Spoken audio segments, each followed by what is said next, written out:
Studies have shown that doctors spend as much as half of their clinical time banging on the electronic health record. So our job is to transition providers from saying, I hate that computer and I want to throw it through the window, to how did we ever practice medicine without a computer? As we use more wireless technology and the software associated with those medical devices, that too also increases cybersecurity and those risks. But at the same time, it's those same features that improve healthcare, as well as improving the healthcare that the providers can actually provide. We believe that it is our duty to make sure that we're protecting a population who may not be as technically savvy. And we as an agency have to be poised to evolve because those attacks change, those technologies change. I need to be able to move on a dime to make sure that whatever the newest thing that's coming up is, I can protect the beneficiaries or the populations that we serve. The thing that I look for is trying to apply technologies that have the biggest impact, not the biggest brand name or the biggest buzzword, but what's going to make a difference in the day-to-day lives of the individuals who are coming to us, because they're going to keep on coming to us if they get the right experience.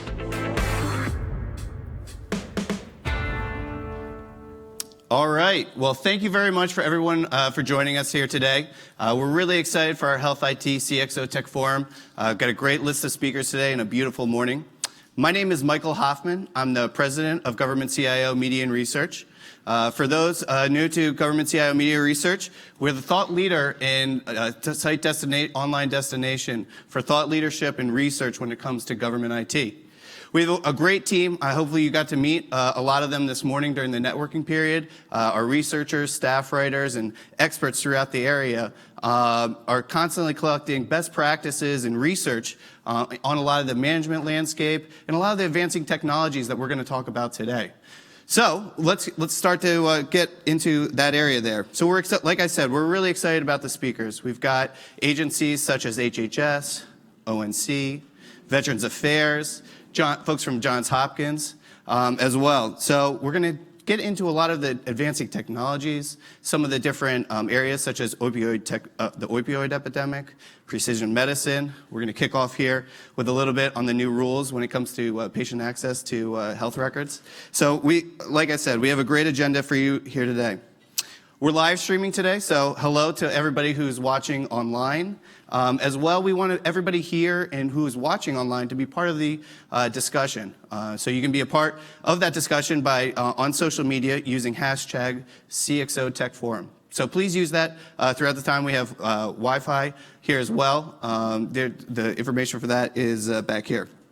Before I move on to the program, I first wanted to thank the sponsors who made this morning possible: Fortinet, Immix Group, Splunk, GDIT, VMware, Thundercat Technology, MadPow, NewWave, Octo Consulting, and ServiceNow all played an important role in that. So if we could just take a second here to give a round of applause to all those folks.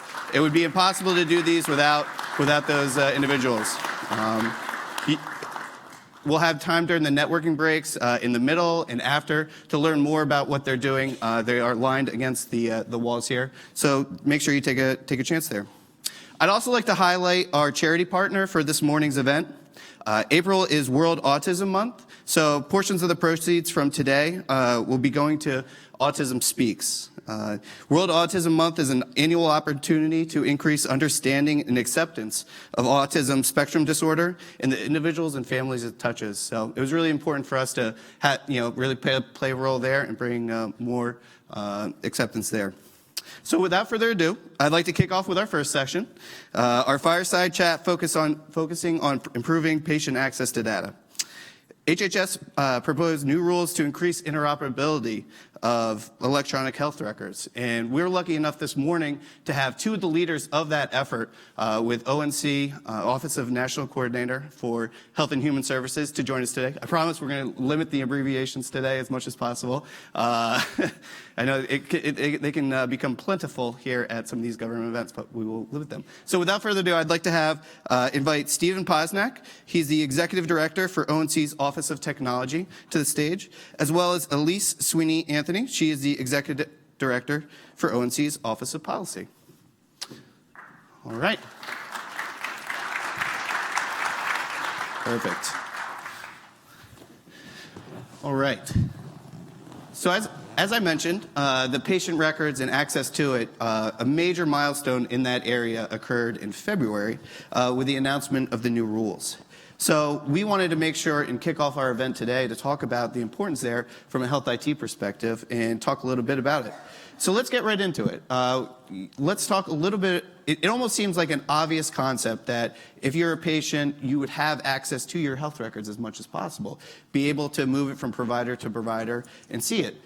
But this is new, and this has really caused a major change within this world, especially when data is so important to so many technology companies and individuals. So if you could just kick off by talking a little bit about the importance of it and what that really meant to the industry. Absolutely. So thank you so much for the opportunity to be here. We love talking about our rule. We worked very hard on it, and we're excited that it's out for public comment now. So the Office of the National Coordinator for Health IT, we focus on thinking about health IT, where it is now and where it needs to go. Congress passed the 21st Century Cures Act at the end of 2016, and one of the titles in that act was focused on health information technology, in particular, access, exchange, and use of a health information technology. So there's a couple of things that we really focus on in the rule around that, and one is around addressing the flow of information. So ensuring that as much as possible, information is flowing where it needs to go for the benefit of the provider and the patients that they serve. And we've seen over time that there are some impediments to that. Some of those are business practices in terms of the hoarding or keeping of information within systems that prevents information from going where it needs to go. So in terms of our certification program, we are proposing to update it to include conditions and maintenance of certification requirements. Now, in the past, we focused very much on the technical aspects. Okay, there we go. Thank you. So we focused on the technical aspects of the program in terms of what are the functionalities that you need to have to be certified by ONC under our program. But what Congress has asked us to do is to also think about the behaviors that impede the flow of information. So Steve will talk a little bit more about that. I also want to talk about information blocking, which I think is the next slide. Mm-hmm. So information blocking is along those same lines of access, exchange, and use of health information. And what Congress asked us to do is to think about what are the exceptions. So Congress lays out a definition for electronic health information. That's the information you'd have to move. It lays out actors. So those are the folks who are going to be subject to the potentially $1 million fines if you are a health information network, a health information exchange, or a developer of certified health IT. If you are a provider, then you could be subject to appropriate disincentives, and we seek comment on what those might be. But for those actors, you could be subject to information blocking if you're not moving information appropriately.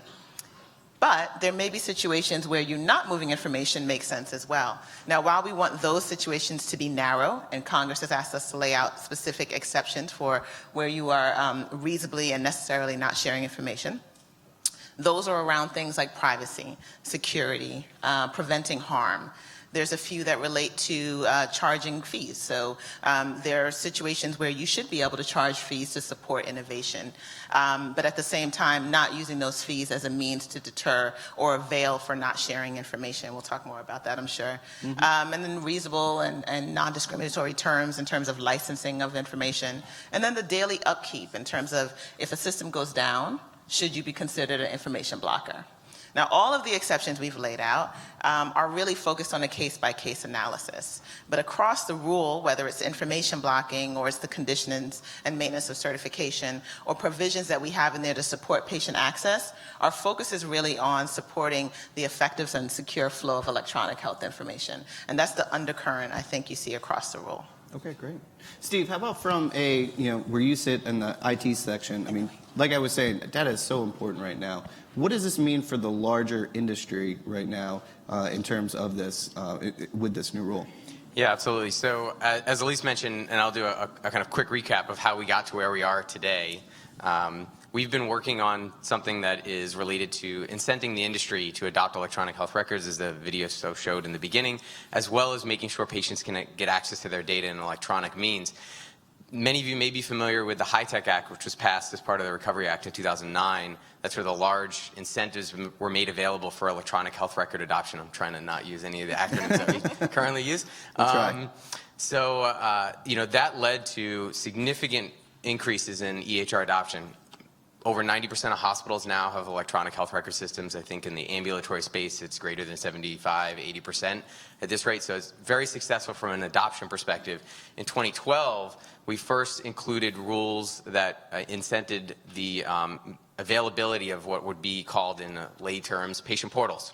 So if you go to the doctor today and you can access your health information online through your web browser, that was part of the work that we did early in 2012 to start to get the healthcare industry to make patient data available to patients online.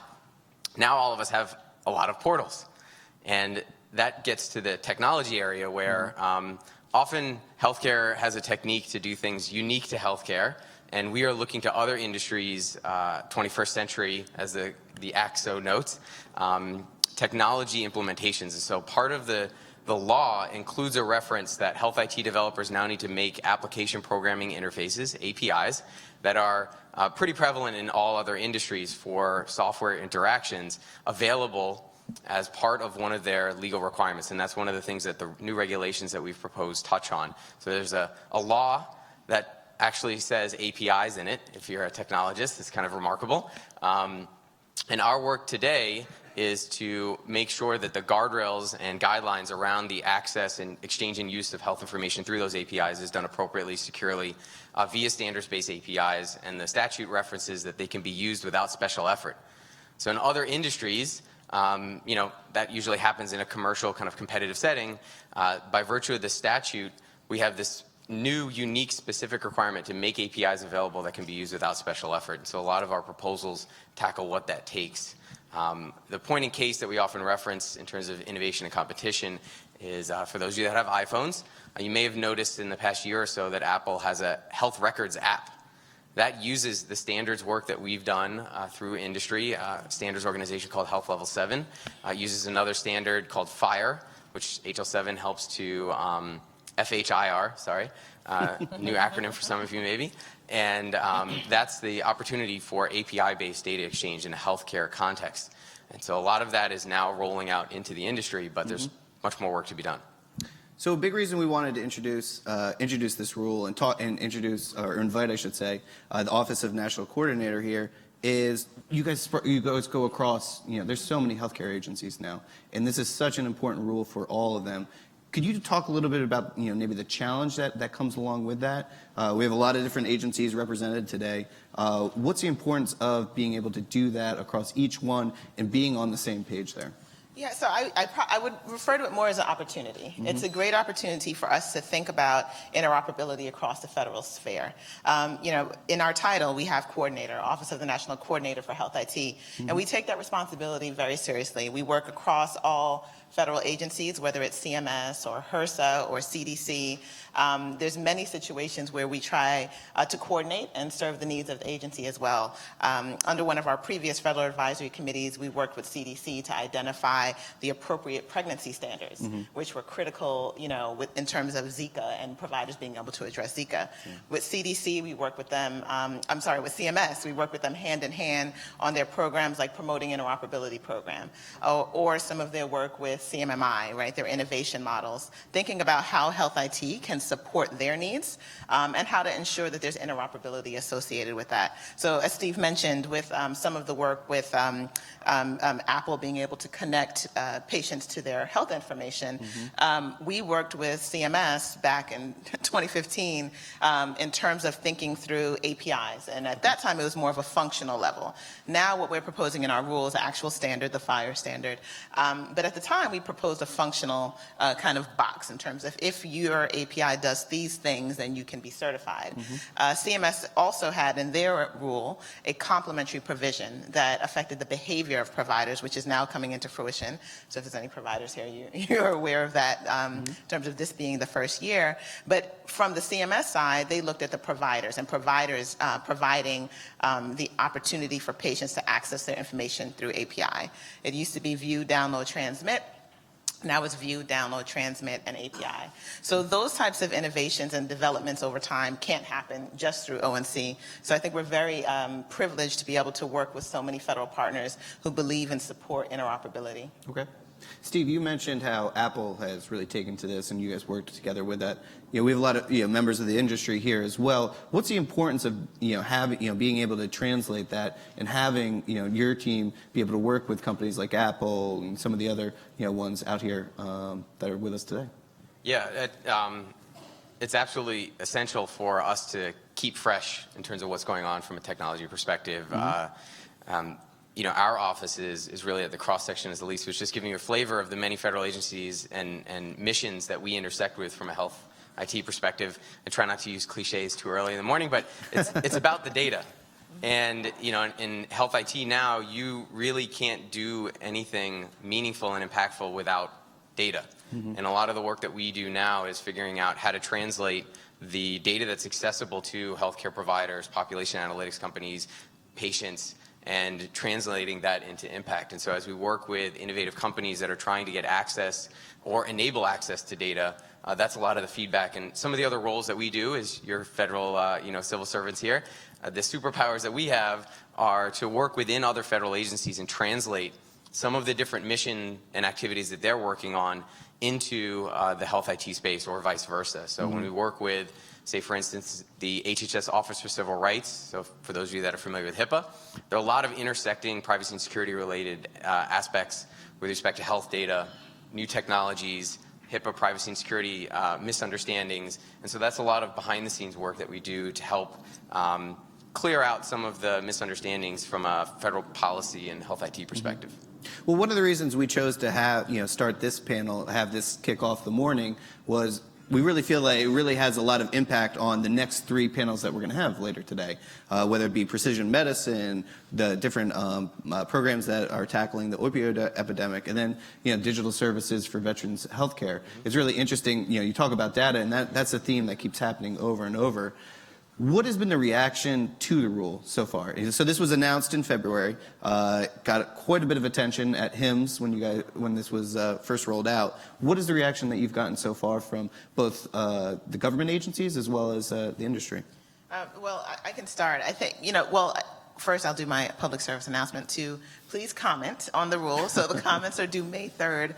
And we really value, I think, diverse perspectives. So whether it's a patient, provider, whether you are a consultant, all of those commentary, those viewpoints help us to put together a rule that will really work on the ground. And that's something I'm always very committed to, is not developing policy in a bubble, as I like to say, but really thinking about how it's going to operate on the ground. In terms of feedback, I think we've been getting some good feedback in terms of how we've scoped out information blocking, for example, and addressing a lot of the areas that we've heard over time. Before the rule was released, we had many stakeholder meetings, including joint meetings with the Office of the Inspector General, which will be responsible for enforcing what we call 4004, which is the information blocking section. So we heard a lot from the community, and not just providers, but just whether it's HIE, Health Information Exchanges, no acronyms, Health Information Network. I challenged them today. Just across the spectrum. But we heard that information blocking takes many different forms, and that once you address one type, another variation comes up. So what we tried to do in our rule was to think from a case-by-case analysis, right? Looking at having OIG have the ability to look from a case-by-case analysis at what needs to happen, whether information blocking has occurred. And I think we've gotten some positive feedback on that. We also have our Health Information Technology Advisory Committee looking at the rule. And it's an amazing cross-section of stakeholders from across the community who volunteer their time to really help us think through some of the components in the rule. I think we've been getting great feedback from them as well, including that there may be some areas where we need to adjust, and that's okay. Every time we do a rule, we understand that we want to know where we've hit the right points, where we've missed the mark, so that we can put together a final rule that really works for the community. And I think the last thing where we've really got some great feedback on is some of the provisions we have around patient access. And that's a cornerstone throughout the rule, throughout our work at ONC. So for example, in the rule, we say that as part of the information blocking, the 4004 section, that a patient has the right to get their data electronically. So if a patient requests their information electronically, and they're requesting the electronic health information as we define it in that section, that should be at no cost. And we've gotten a lot of great feedback on that provision. We've also included a provision in our certification program that would require developers to make information available more easily to patients at their request through the EHR, as well as to help providers be able to switch EHRs when they feel appropriate. And I think provisions like that have gotten some great feedback. But again, we're open to all feedback, positive and negative, because that helps us to get to the right space. Okay. Steve, how about you? Yeah, I mean, part of the reason why we're here doing the job that we do, and you're here, listening to us talk about the job that we do, is because when there's the right mix of technology and policy and imagination, we can make a lot of impact. And so the work that we're doing through the proposed rules that we have is really focused on introducing a new opportunity for competition in the health IT space, in healthcare in general. So part of that is getting patients access to their health information so that they can shop for care. They can be in control of their own health data through the apps and other services that they choose. And then equally, by making data more accessible within the clinical ecosystem, allowing healthcare providers to also participate in a more market-based economy with better access to other types of apps and services that they may not otherwise have available today. And so just to give you a little bit of an example related to the API, since we've used that acronym already at this point, proposals that we did, part of the Cures Act, again, as I mentioned, requires that they be available without special effort. So when we looked at what could constitute special effort, there were really three categories of things. One was around transparency. It's hard to get access to documentation presently in healthcare for what would likely be proprietary interfaces. And so you need to knock on all the right doors, you need to know the right companies in order to get access to that. So what we have around our proposals is publicly accessible documentation, terms and conditions, et cetera, and the like. And then secondarily, as Elise mentioned, there's this intersection in this term of art that we use quite often, which is called information blocking, that pricing and other cost practices can impede the flow of your health information when it comes to getting access to data. And so we include certain guidelines around price aspects of access to APIs and the like. And then the third is around anti-competitive practices that will otherwise be those business kind of impediments. One example, as Elise mentioned, is around reasonable and non-discriminatory terms. And so we've seen examples where a health IT developer wouldn't let a customer connect to their system because that other app or service that the healthcare provider wanted to use would compete with another service that that health IT developer had. And so keeping people out of the market because they're a competitor is one of those areas where we looked at both in information blocking related concerns as well as the broader competitive landscape that we were trying to include proposals to address. Okay. And, I'm just going to add to one thing I would say on the information blocking side. As Steve said, we try to think about the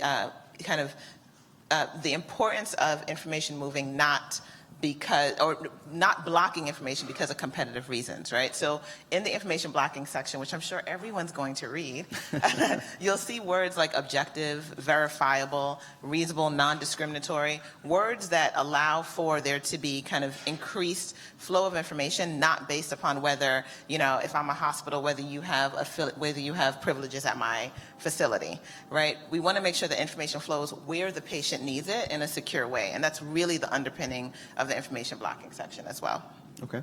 So I have a couple more questions for these, but we wanted to save questions for the audience as well. So Chris, if you could get one of the microphones ready, we'll just ask another question here, and then we'll open it up to the audience here. And here's a quick reminder too.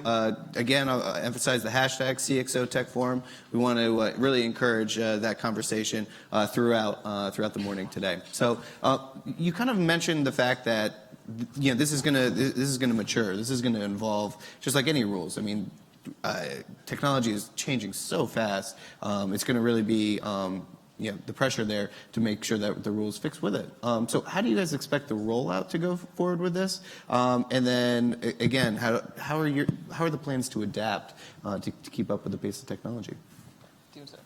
Go ahead. By all means. So I think when we develop rules and when we're looking at, let's say, the conditions and the maintenance of certification provisions, we think about providing the right foundation so that there's a standards-based environment in which health information moves, electronic health information moves, which supports interoperability, which supports the ability of patient and providers to have the information they need at the time of care. But we also try to allow for innovation to occur over time.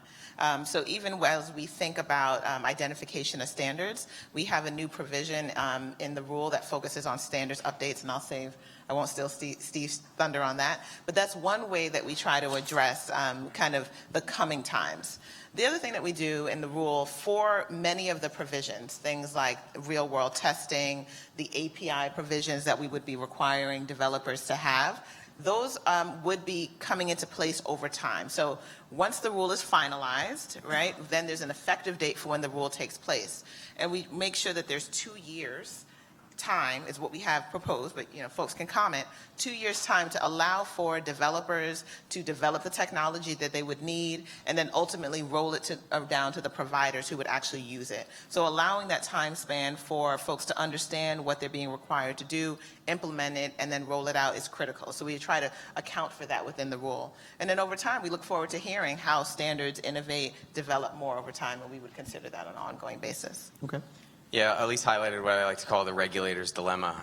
And in some respects for us, as a technology agency that is a regulatory body as well, at least half of our mission, so to speak, we are always in this delicate balance where we want the industry to keep moving as fast as possible and make updates. And then equally, we have a statutory mandate to run what's called the Health IT Certification Program. And you need to have a level of consistency and a baseline that is expected among the entire industry so that app developers and other services, know where to kind of, point their strategy and what technology requirements they expect to be able to interact with. So as Elise mentioned, we have, some timelines that we include an incremental rollout of things. And then we have also proposed with some of our new authority under the 21st Century Cures Act, a process to help update the standards that we reference in regulation, which is a, bit of a challenging process for us as a regulatory agency. To help recognize as new standards get adopted that we can find new ways to have the national coordinator, who's in charge of our office, approve updated versions in an incremental basis of those standards. And so it's a little bit unique, whereas in some cases, a federal agency may lock in a particular standard, and then that will be it until they regulate 10 years later. We're looking for a more incremental, kind of two-step with the industry as we go forward. Okay. All right. Does anyone have any questions? Chris has it. Oh, right back here. Hi, good morning, and thank you for Governor ICL for this great event on the panel. My question is this: the integration is very good. However, there's a situation with the veterans. When the veterans go to a VA hospital, he creates his account and he has accessibility. However, if that particular veterans goes with the family to Florida or California and he needs a medical attention and he goes to the local VA hospital, that VA hospital doesn't have any access to his medical records immediately to see for what has been seeing him in Washington, D.C. So across the nation, there's no integration from the VA to have a mutual access for that particular veteran to see his records and what disease has been taken care of it.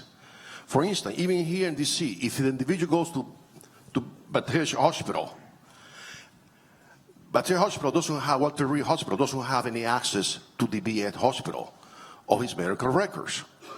So the individual cannot just go carry a computer with him, have the access to his file, say, oh, here it is. Or let me print it out so I can scan it so I can send it to you. So the integration for the veterans is very, very important, and it hasn't taken place. Okay. Thank you. So there's the question, is that a common question, of just how the VA or in the DoD can work better together? I think they should. Okay. It hasn't happened. Sure. And that's actually a panel that we're going to get to at the very end with Dr. Evans and Charles Worthington, so we can address that as well. That is a very concern. As a veteran myself, I experienced that as well when I got out of the Air Force and then moved on to the VA. But I think that the question really goes to, DoD is one of the biggest collections of health records that are out there. It might be a good example, if you guys could talk to, of how that might help the effort that's going on between the DoD and VA to go to that electronic health records possibility and making that easier, making that transition easier for so many of America's veterans.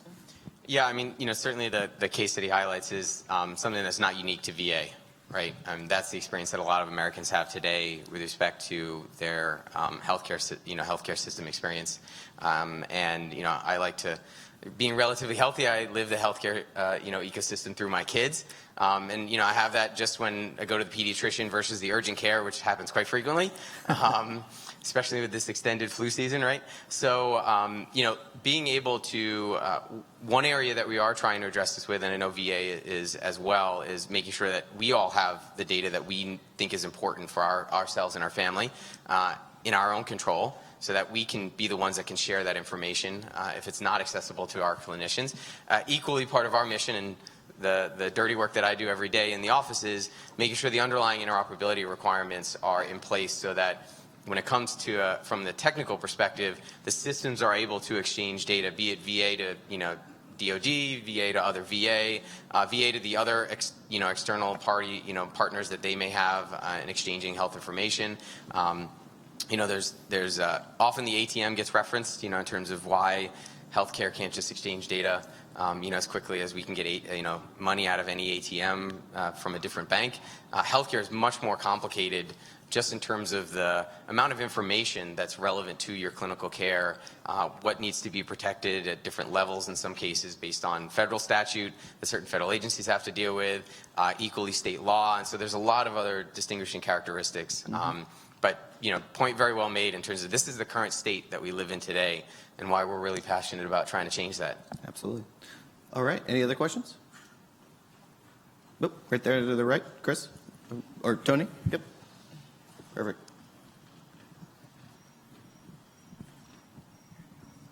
Just to state what he said a little bit stronger, so, the rules obviously apply for commercial.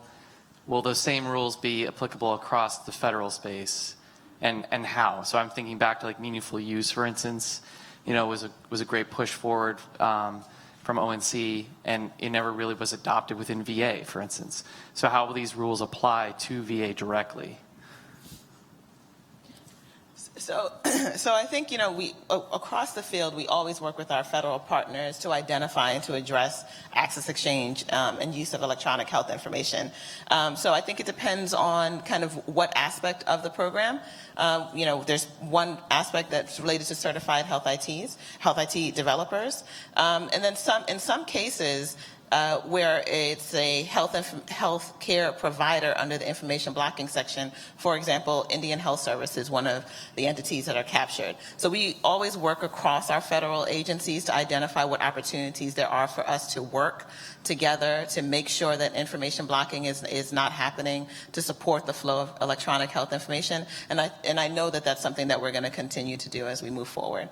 In addition, when we are putting together rules, we always work internally across federal agencies so that they have an idea, they see what we're thinking of, what we're proposing before that even goes out of the door. Okay. Yeah, the one thing I would add, just that Elise just touched on too, the other timeline difference is, 2010, 2011, VA was still on Vista. Now they've moved, are moving towards Cerner, which is an organization and a health IT product that we regulate. And so there'll be a little bit of a different, I think, mix and balance in terms of the compliance obligations, what they're going to get out of the product that they've acquired, and the regulatory intersection that we have. Okay. Well, I think that's the time we have to kick off our fireside chat here. Yes. Thank you to you both, Steve and Elise, for joining us and talking about this very important new rule that's being addressed across the government right now. So can I get a round of applause for the two of them? Thank you. So our next panel is going to be on precision medicine. So I'm going to introduce our managing editor, Amy Kluber, to the stage. She will be moderating our next panel. So thank you very much. Also, just a reminder for folks back there, there's a couple seats here in the front. If you'd like to just make your way, there's plenty of room. We'll have also a networking break at the conclusion of this panel. So thank you. Amy, take it away. All right, good morning, everybody. Technology has really impacted how doctors improve treatments for disease and what we call precision medicine. We'll hear from this next panel about their work in programs like NIH's All of Us, and others from Johns Hopkins and the National Cancer Institute. And these are decisions that often mean life or death, quite literally. I'll let them speak for themselves. They're the experts, so I'll welcome them to the stage now. Dr. David Patton from the National Cancer Institute. He is the Associate Director of Clinical Research Programs at the Center for Biomedical Informatics and Information Technology. Welcome. And Dwight Rahm from the Johns Hopkins University and Johns Hopkins Health System. He's the VP and Chief Technology Officer. Welcome. And Dr. Teresa Zayas-Caban, Chief Scientist at ONC. Thanks for joining us.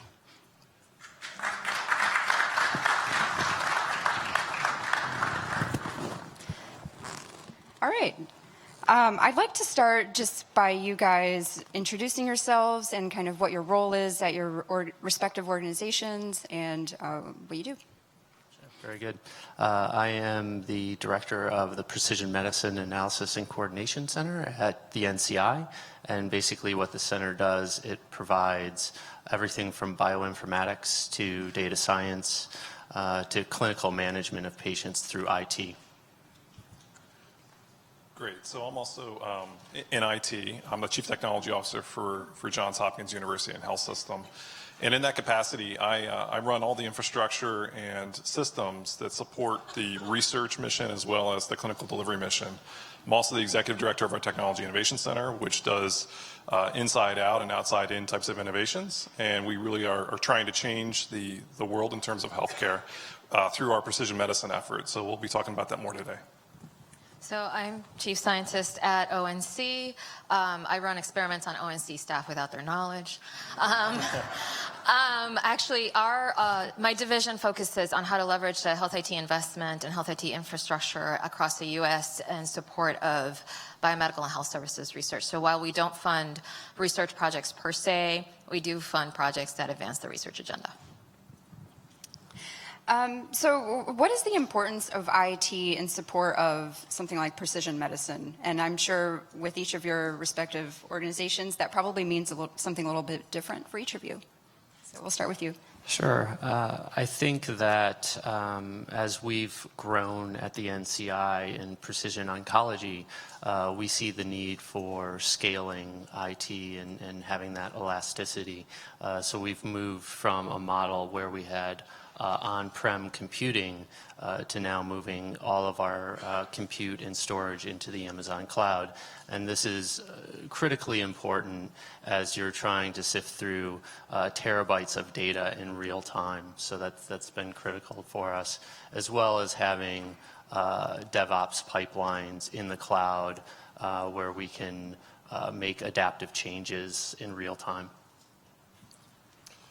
Yeah, so I think of it in really two ways. The first is technology and big data and the ability to use cloud technologies and to sift through terabytes and maybe even petabytes of data, maybe not in real time, but pretty darn close, is catalytic because it actually is advancing the rate of discovery. So the technology is actually radically redefining how we conduct clinical research and how we draw insights from that.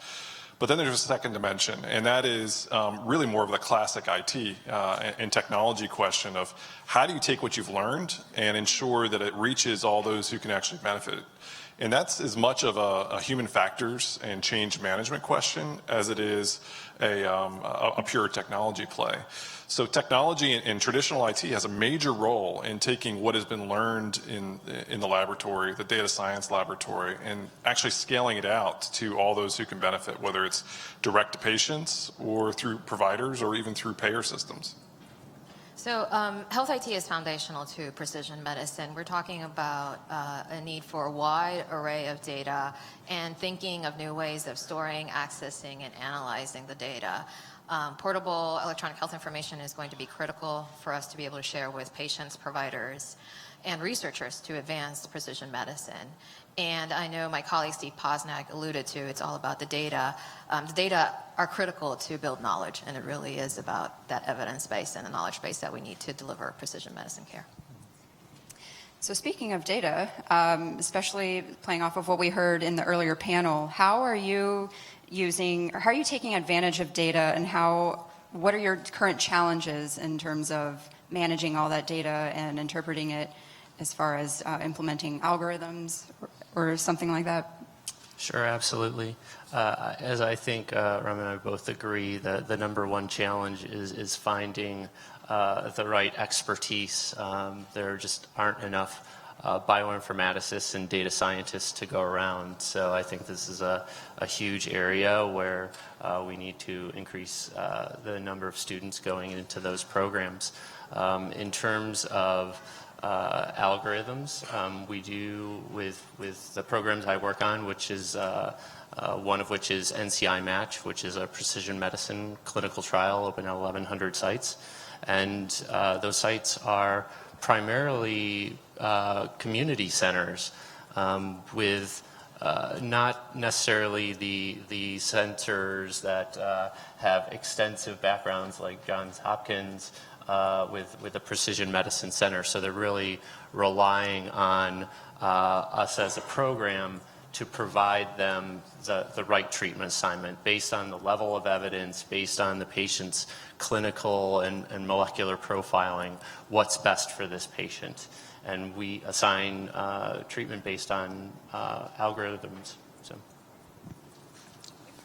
We're just going to keep going on the line here, right? So, yeah, I think it is all about the data, and even more so, it's actually about the information that you derive from that data. And I like to describe protected health information as kind of like plutonium. You know, it's incredibly valuable, but it's incredibly dangerous as well. And if you think about what it takes to conduct research against really massive sets of data while being respectful of the privacy and consenting process, the way we've traditionally approached that is actually a hindrance. And I think we have to reinvent the way we actually create consents, and always empowering the patient and having their best interests at heart and in mind. But we have to evolve, quite frankly, in terms of how we address that consenting process to make that plutonium a little bit safer to work on. There is a huge organizational readiness perspective as well that we have to consider. You know, data science and information technology, as well as informaticists, and connecting that all back to a biological model is not trivial. So it takes a real team effort. And the days of individual investigators making large discoveries on their own are probably past us, I think. You know, basic sciences will certainly play a major role, but it's this integration of the team and having access to data in an appropriate way and a consented way that I think will change the future of the way we deliver medicine. Certainly, and to build on that, I would say that, you know, a lot of the knowledge that we stand to gain will come from some of these large cohorts and combining data sets that we were unable to combine previously. If you all watched the news, I think late February out of the National Institute on Aging, there's been progress made on Alzheimer's research because they were able to combine data sets that had not been able to be combined before. And there's questions about how to do that effectively and efficiently and what infrastructure is needed to be able to support that. Yeah, I'm sorry, if I can add just one more thing. You know, we, especially as technologists, we have a lot of interaction, a lot of opportunity to deal with big tech. And, you know, we're at a sort of a really pivotal point, I think, in the national dialogue around patient or around data and data privacy. And we in healthcare, who are really the purveyors of insights and really have people's lives in our hands, I think we have to really focus on celebrating that. And there's a real trust that we have to maintain with our patients and our research participants. This is an opportunity, right? This is a pivotal time for us in this industry to double down on establishing that trust and treating that data with the utmost of privacy. I'd just like to add around scaling of precision medicine. One thing we had to deal with is that a tumor board is not going to scale when you're dealing with 6,000 patients. So, for example, in NCI Match, we enrolled 6,300 patients in 15 months. And so for 5 days a week, for 1 hour a day, we processed 35 patients. So in a regular tumor board, you might discuss 2 to 4 patients in an hour. We were able to discuss 35 and assign the proper treatment. And I think that's the power you get from interdisciplinary teams, as well as, you know, using algorithms and applying it to scale this. And Teresa, as far as scaling, the entire purpose of the All of Us program, it's written in its mission, is to deliver genetic counseling at scale. So as far as maybe other agencies wanting to learn from the lessons you have learned as far as scaling goes, what could they learn from the All of Us program or ONC? Sure. So the All of Us Research Program was launched as part of the Precision Medicine Initiative officially last year, and it's being run by the National Institutes of Health. The goal of it is to recruit at least 1 million people across the U.S. For them to donate health data to advance precision medicine research. So this is the largest cohort to be set up across the globe, and it presents unique challenges in terms of obtaining different data sets from different sources, analyzing them, grouping them together, and making them available to researchers. So I think as the NIH is setting up this program, there's certainly a lot of lessons learned for the other institutes and local institutions that are trying to deliver on similar kinds of initiatives. And Dwight, your team is doing a lot with data and centers of excellence. Can you elaborate a little bit more on those centers and how you have formed those partnerships? Yeah, so our approach to precision medicine at Johns Hopkins is called InHealth, and as part of that program, we've developed this really protocol and cookbook approach to how we set up centers of excellence. So a center of excellence is essentially an area of disease study. Our two prototype centers of excellence were in prostate cancer and multiple sclerosis. And essentially what we've done is by establishing what the outcomes are that we achieve or we desire to achieve, whether it's better patient care or lower costs, we're using that to frame the actual research that's being conducted in the center. And then we're empowering that center with a team of data scientists that come from our applied physics laboratory, with technologists that come from our innovation center. We're empowering them also with basic science skills as well. So it's this real team approach for each of these centers. And then they're going after their research goals framed by the outcomes that they're trying to achieve. So once discovery is made, or once insight is made in those centers of excellence, we've applied resources to actually take that insight and deliver it to the bedside and translate it into clinical care. So this full life cycle approach really is a team effort, and we now are up to about 10 centers of excellence and are growing probably at about a rate of 6 to 10 a year. So playing off of that a little bit, what kind of feedback have you all have heard regarding your programs? Are you seeing an increase in other academic labs or research partnerships wanting to join your programs, and how has that sounded? So the work that we're leading with regards to precision medicine is to enable patient EHR data sharing for research, as well as sharing of relevant data in standardized way through Sync4Genes, for example, sharing of genomic information. And we recently launched a project focused on wearables and the social determinants of health. Overall, the reception and feedback has been very positive. Sync4Science in particular, we're looking to bring additional developers into the fold and have been having conversations.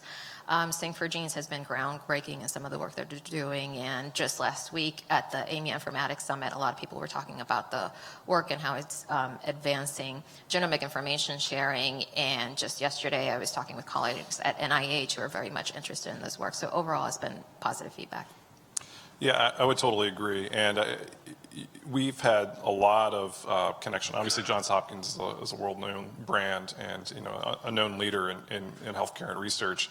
But specifically around precision medicine and in health, we've had just tremendous outreach. Also, directly from patients, quite frankly. It's hard to keep up with the demand of patients who want to come see us because of centers of excellence. The other aspect that I think that is we should be clear is that it's still very early days. We're fundamentally building the airplane as we're using it. And the amount of data that we have, while it's rich and we're certainly drawing insights from it, there's just tremendous opportunity to collaborate further. I like to tell people that there's a network effect with data. So genomics information is incredibly rich, but when you put that into the context of how a person actually presents and other measures that you can join, the value of that data now goes up tremendously. So we need collaborators, we need partners, we need broader access to data. These will be the things that fundamentally change the future of medicine. And I would say that obviously in our precision medicine program, we have thousands of sites, over 2,000, and we had over 1,100 participating in our clinical trials. And we actually have a pediatric version of the MATCH trial that has over 200 children's hospitals and treatment sites participating in that. In addition, obviously, we can't afford to pay for biopsies ongoing indefinitely. And so when we reached our accrual goal of initial 6,500 patients in MATCH, we moved to a new model of building a designated lab network, which is a group of approaching 30 both commercial and academic sequencing laboratories that are profiling these patients as part of clinical standard of care.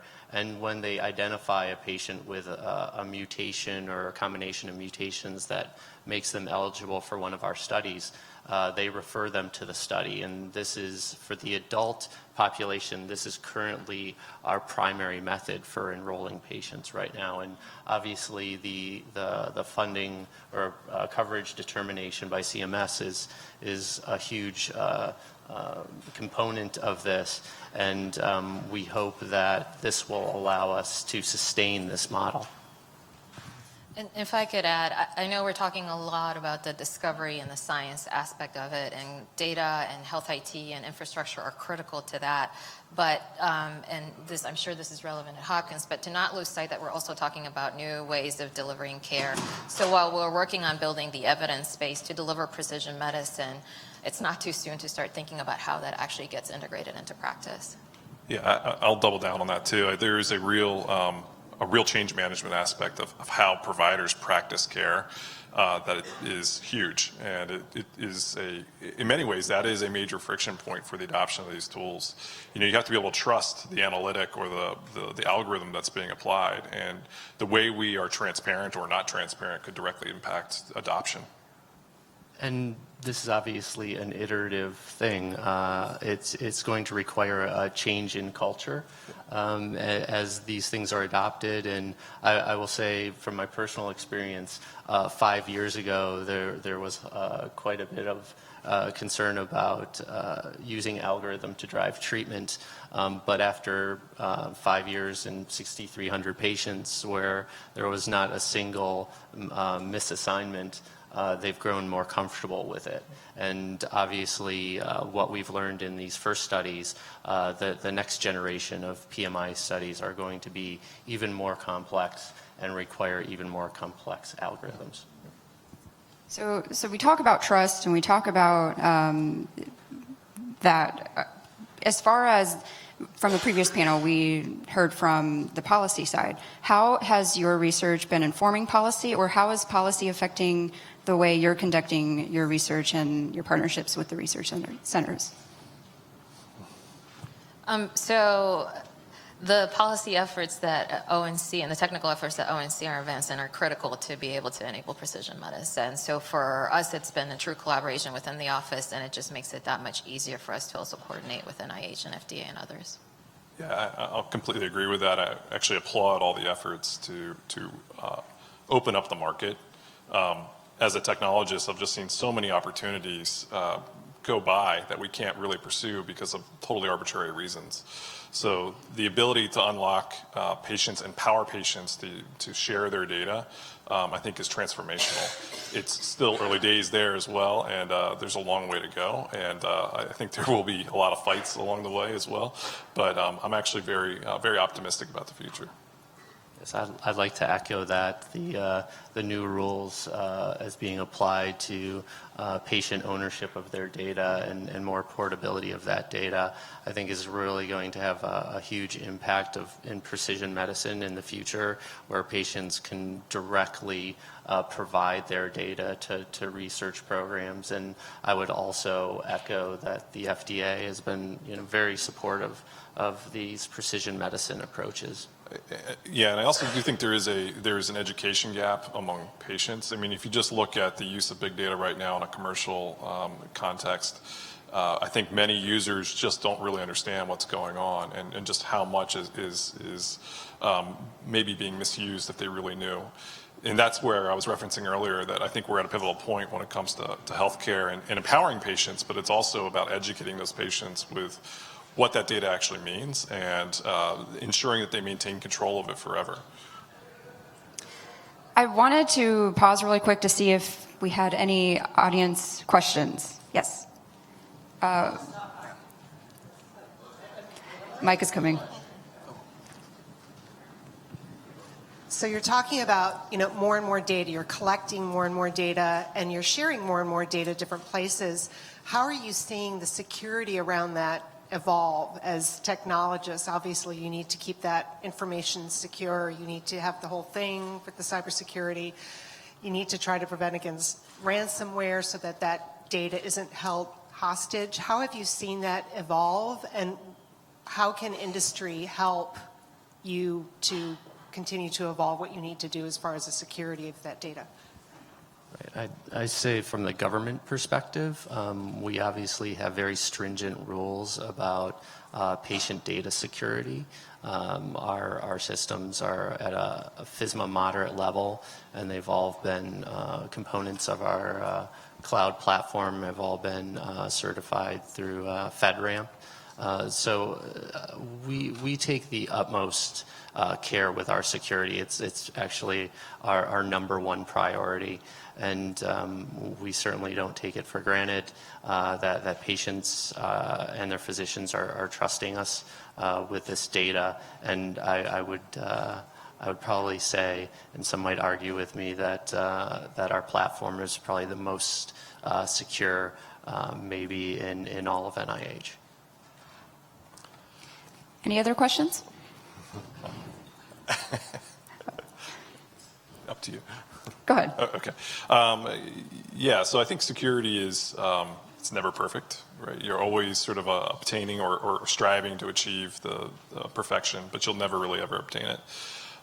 From a data security standpoint, our precision medicine efforts actually helped a great deal, because we've been able to draw in researchers and storage and curation of data in a way that's much more controlled, and we can broker access to it in a much more formative way, and are able to limit that in ways that don't limit their use of the data, but ensures the security of the data simultaneously. In terms of how industry can help, there are, I think, real challenges still around the comfort level of the data and the security of the data around encryption specifically and key management. We've worked through many of those, but it has been a bit of a fight along the way, quite frankly. So I think there's still evolution to occur from the technology, and specifically the cloud providers, in terms of how they indemnify and how they manage liability with respect to the data. So very quickly, so the PMI actually adopted privacy and security principles that are publicly available, and it's something that we've been tracking against.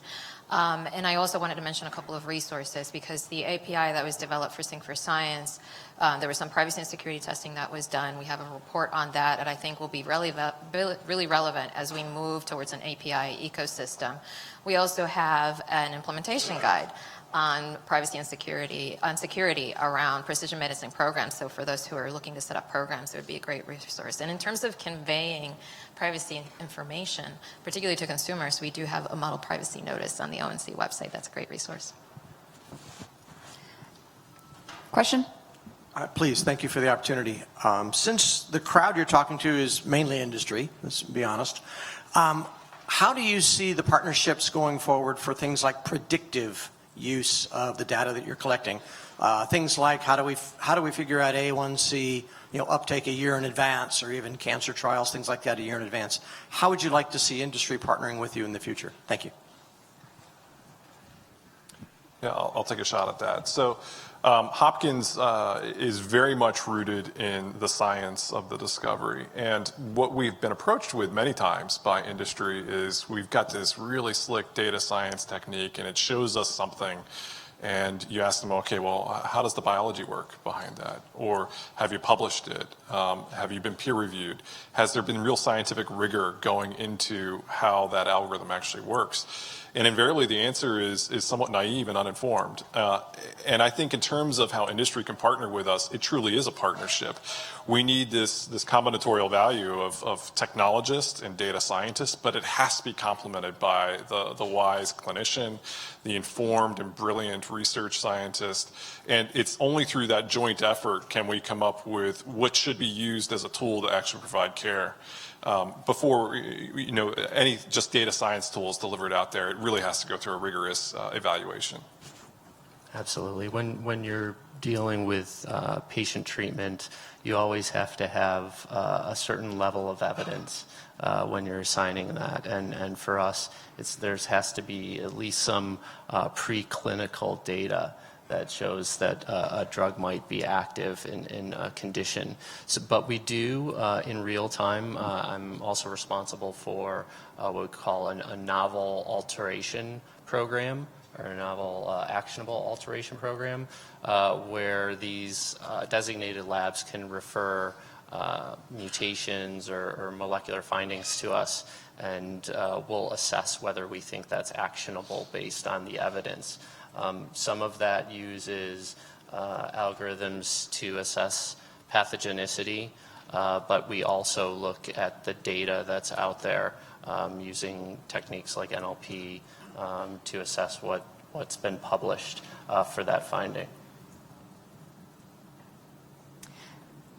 Over there on my right.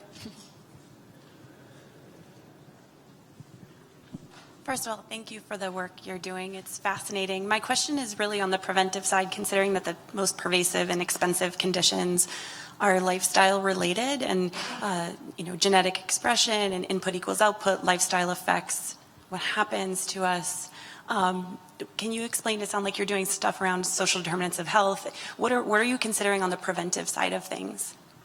So our ONC's efforts are more on sort of the data issues and how to get access to data. When data, we need to be able to do the research and derive the relevant knowledge. I'll say that all of us more broadly is definitely focused on both, and precision medicine in general, both prevention and treatment. And something that we defined early on as the Precision Medicine Initiative is focused on lifestyle, environment, and genomics. Today, a lot of your health is still more greatly determined by who you are and where you live than your genome. So that's something that is certainly critical and is being considered a part of the broader agenda at NIH. So maybe we have time for a couple more questions. I'll get back to you guys in a second, but I wanted to ask about emerging technology. With health, as she mentioned, maybe changing as far as what we can prevent. We hear about obesity and all the lifestyle changes that are coming along with that. As far as technology goes, how is the changing landscape of technology impacting what you are doing in your research programs, or how do you see it impacting in the future? Yeah, so I like to think of precision medicine as sort of the very acute disease situation, but there is a precision health dimension, which is actually quite a bit larger, I think, than precision medicine per se. And we like to think of it as we want to get as early into intervention as we can, and in many cases that is behavioral intervention. So that the network value of data that I was talking about earlier, I think there is just untapped resources that technology is going to start emitting to us, and we have to be ready to listen and actually apply that into the science that we're doing in these centers of excellence. So let me give you an example. There may be like a in-home air quality sensor that would be emitting data to us that could tell us that a patient may be going to suffer some sort of allergic reaction to something, which could lead to a flare and maybe an ED visit.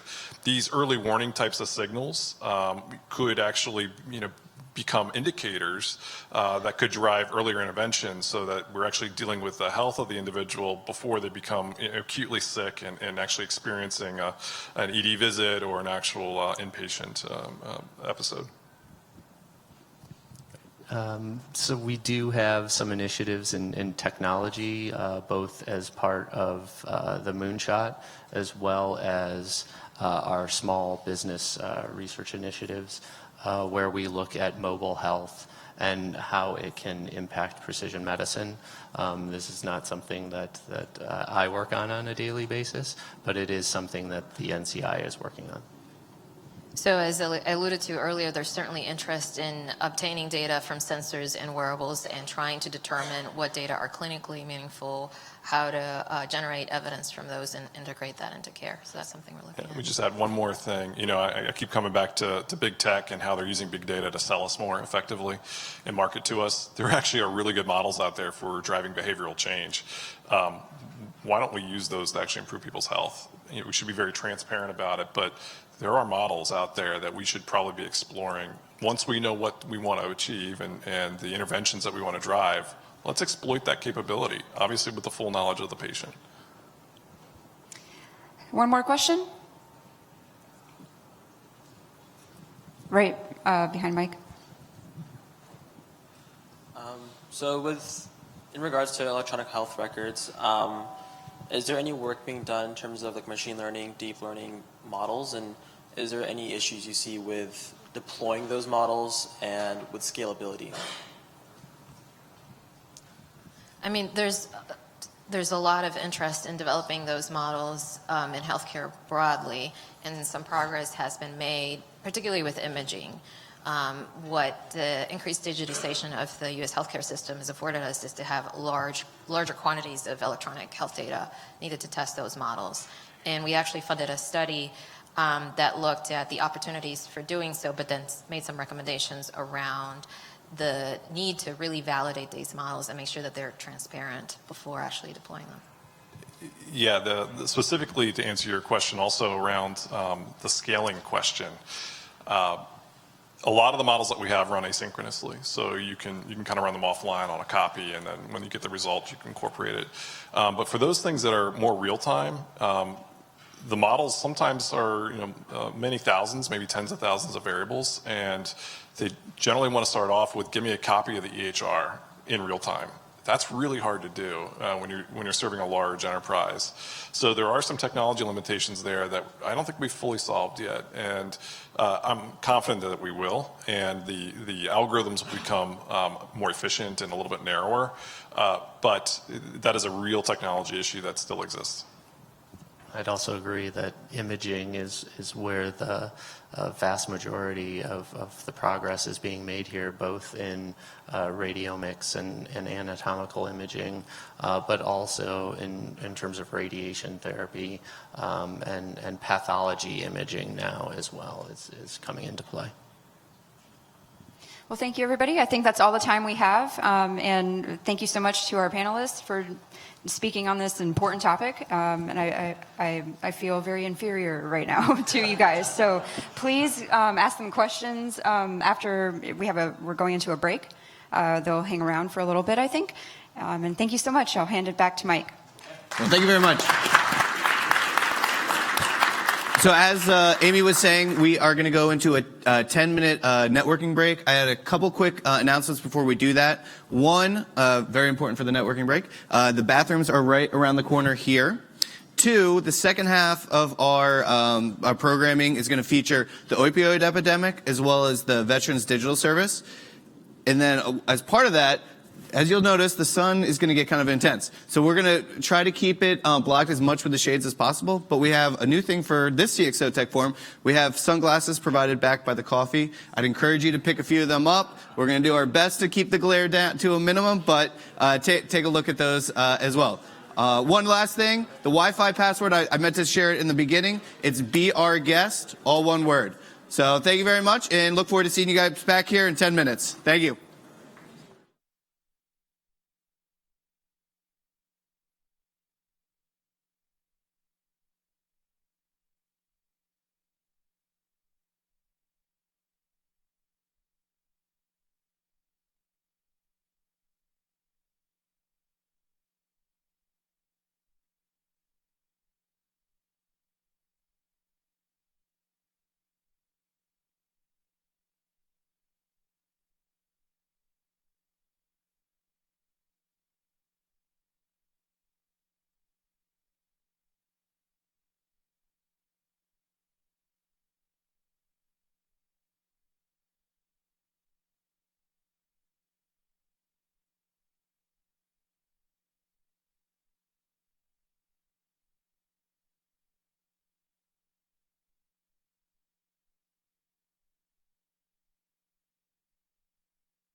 All right, if everybody could make their way back to the seats, we're going to kick off here in about 2 minutes. Thank you.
Well, while everybody's making their way to their seat, we're going to kick off here. I want to make sure we save plenty of time for our two remaining panels. We have, to conclude here, we have the opioid epidemic, how the government agencies are battling that, and then we're also going to have the Veterans Digital Services. So everybody in the networking area, could we either make your way to the seats or try to bring down the conversations a little bit so we can bring the focus to the panels here? All right. We'll just give one couple more seconds. All right. All right. Well, I'm going to hand it off now to Government CIO's Chief Technology Officer, Andrew Underhill, who will be moderating our next panel on the opioid epidemic. Thank you. Hello. So, thank you and welcome. Welcome to this event. We're very excited to have you here. So I'm going to sit this side because we've noticed that our previous moderators have been looking that way and all the questions are coming from the audience from over here. So this is your chance to shine on the left-hand side. Okay, so let's start. So the opioid crisis, how did it happen? How did we get here? I'm kidding. I'm kidding. So maybe from left to right, introduce yourselves and your role and what your passion is, and then we'll get into some of the weeds going forward. Thank you, Andrew. So my name is Gleb Eastman. I'm Senior Product Manager at Splunk. We're a data analytics company. I manage a number of healthcare projects at Splunk. One of them is medication security analytics and monitoring platform. The purpose of this system is to monitor how drugs are being accessed and administered by the hospital personnel. The system is also capable to detect any kinds of anomalies or suspicious activity and detect any kind of potential drug diversion related to opioids and controlled substances. So that's my role. All right, my name is Chris Chilbert. I'm the Chief Information Officer of Department of Health and Human Services, Office of Inspector General, a mouthful. My passion, right, is as part of this agency, we want to be the leader in government technology to support this mission, right? So we fight waste, fraud, and abuse, and I'm responsible for all the aspects of technology in partnership with our Chief Data Officer to deliver on that mission. And I'm Eric Strain. I'm a psychiatrist and an addiction psychiatrist. I'm from Johns Hopkins, where I'm the George E. Bigelow Professor of Psychiatry. I wear multiple hats within the institution, one of which is I direct the Substance Abuse Treatment and Research Center there, but I also direct a group of 15 faculty and about 100 staff who conduct research in addictive disorders, including opiate use disorder. Thank you. Now, obviously with the opioid crisis, the human cost has been tremendous. And I look at all of the advances in Internet of Things and medical devices that are out there that could be being, proactively monitoring behavior. What do you see as your role, within Splunk and the tools that you have to leverage those medical devices and IoT type devices to tackle this crisis? So speaking about, we certainly were a capable company to deal with all kinds of devices that generates data. Speaking about healthcare medical devices, I think the primary purpose of any medical device is to facilitate and help to deliver good care to the patient, to help people. From the data point of view, medical device needs to be very secure, and medical device needs to be a good citizen in a data landscape in the healthcare space. What I mean by that is that a medical device should be able to securely deliver or be accessible from the data point of view. We need to be able to securely gather data from devices. It could be access logs, it could be audit logs, transaction logs, activity logs, all kind of data that would be then used to analyze what's going on, how this device performs, what kind of care delivered to the patient, and in terms of drugs and narcotics or opioids, how they are being handled by the devices and a big big view of things. Having that data together coming from devices would give us the power to analyze and detect all kind of things, good and bad things that happens, and improve care. Yeah, thank you, Chris, from your perspective. Yeah, so I think it's helpful first to just put a little perspective around what is IG and what do we do. So Health and Human Services is a portfolio of federal healthcare spending of over $1 trillion. Right? Put it in perspective, if Health and Human Services were a country, we would be a G20 country. Right? It's the economy, the GDP of South Korea is about the size of the spending of Health and Human Services. It's pretty enormous. Our role, the way we oversee that, is in a few different ways. One, we're a law enforcement agency. Many times the public or the other agencies don't recognize that IG has a law enforcement aspect, but we have a pretty significant law enforcement aspect. We have accountants and we audit that $1 trillion. We have evaluators, which could be thought of as an internal think tank and looking at policy. And then we have a law firm that is doing all kinds of legal work, civil and criminal related to healthcare. So bringing it back to the the medical device area. So we have oversight responsibility for all HHS programs. And one of those key areas is in cybersecurity, right? So we have within our audit team and within our law enforcement folks, we do a lot of work on cybersecurity, cybercrime, forensics, and that kind of stuff. So wherever there's an intersection of cybersecurity related back to those medical devices, we're going to probably have, or not probably, we do have a role in ensuring the safety of those devices. Okay, and from the John Hopkins expert. So, I know you're not a thanks, medical device expert. Thanks. Well, I guess the point I would want to make at this stage of the conversation, Andrew, is that devices seem to me to be sort of a big category. And from a clinical perspective, there's a lot of different facets that we could be considering as we move forward with devices. So obviously there are some devices, and I think we'll probably get into this, maybe we'll get into this. There are devices that could, for example, be pain sparing or opioid sparing devices for pain. That's one type of device. Another type of device might be a device that monitors the distribution or the allocation of a medication so that a patient can't take more and overdose on it. Another type of device might be one that is an app on a phone.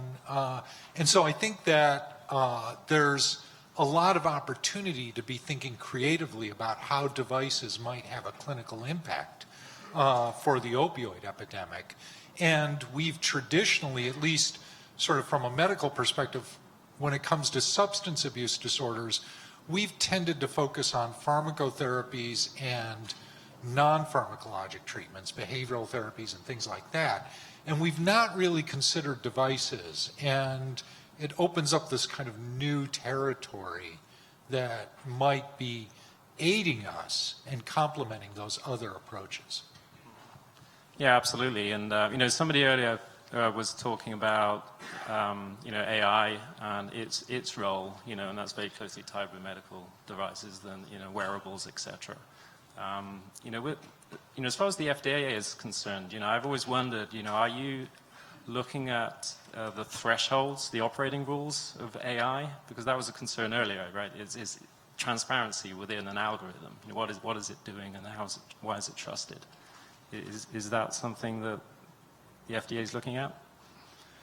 Are you asking me or Chris? Well, I was asking Chris, but you seem to have the answer. Yeah, I think that was so artificial Chris intelligence. Is saying, why are you asking me this question? No.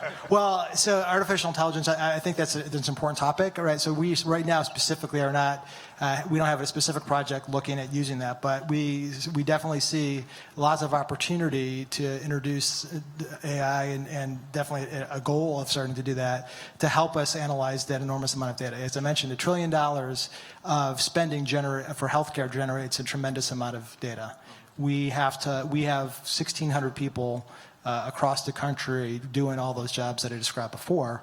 To make sure that we're effective and efficient, we have to point them to the places of the highest risk. And so helping to analyze that data, looking at that data, and making sure that we're putting those people in places where they can have the most impact is part of what we do on the data side. So we think that artificial intelligence will eventually play a big role in that. So I'm hesitant to speak on behalf of the FDA, especially sitting next to a government guy. But I think the interesting thing about devices when I think about the FDA is, and it kind of goes back to a point I was making before, so often when we're thinking about pharmacotherapies for opiate use disorder, we're looking at a balance between the risk and the benefit. And with devices, at least for some devices, there's very minimal risk associated with their use. So, for example, for an app on a phone, which is a device. So again, even if the benefit is relatively small, the risk is even much smaller. So it suddenly blows up that ratio and makes it worthwhile to pursue something like that. Perhaps not as the first thing, but as a complementary aspect. And so I think that's where I've been struck that I think the FDA is, again, I'm not speaking for them, but my sense is that they're open to this, to devices based upon some of the things that they've been doing. Mm-hmm.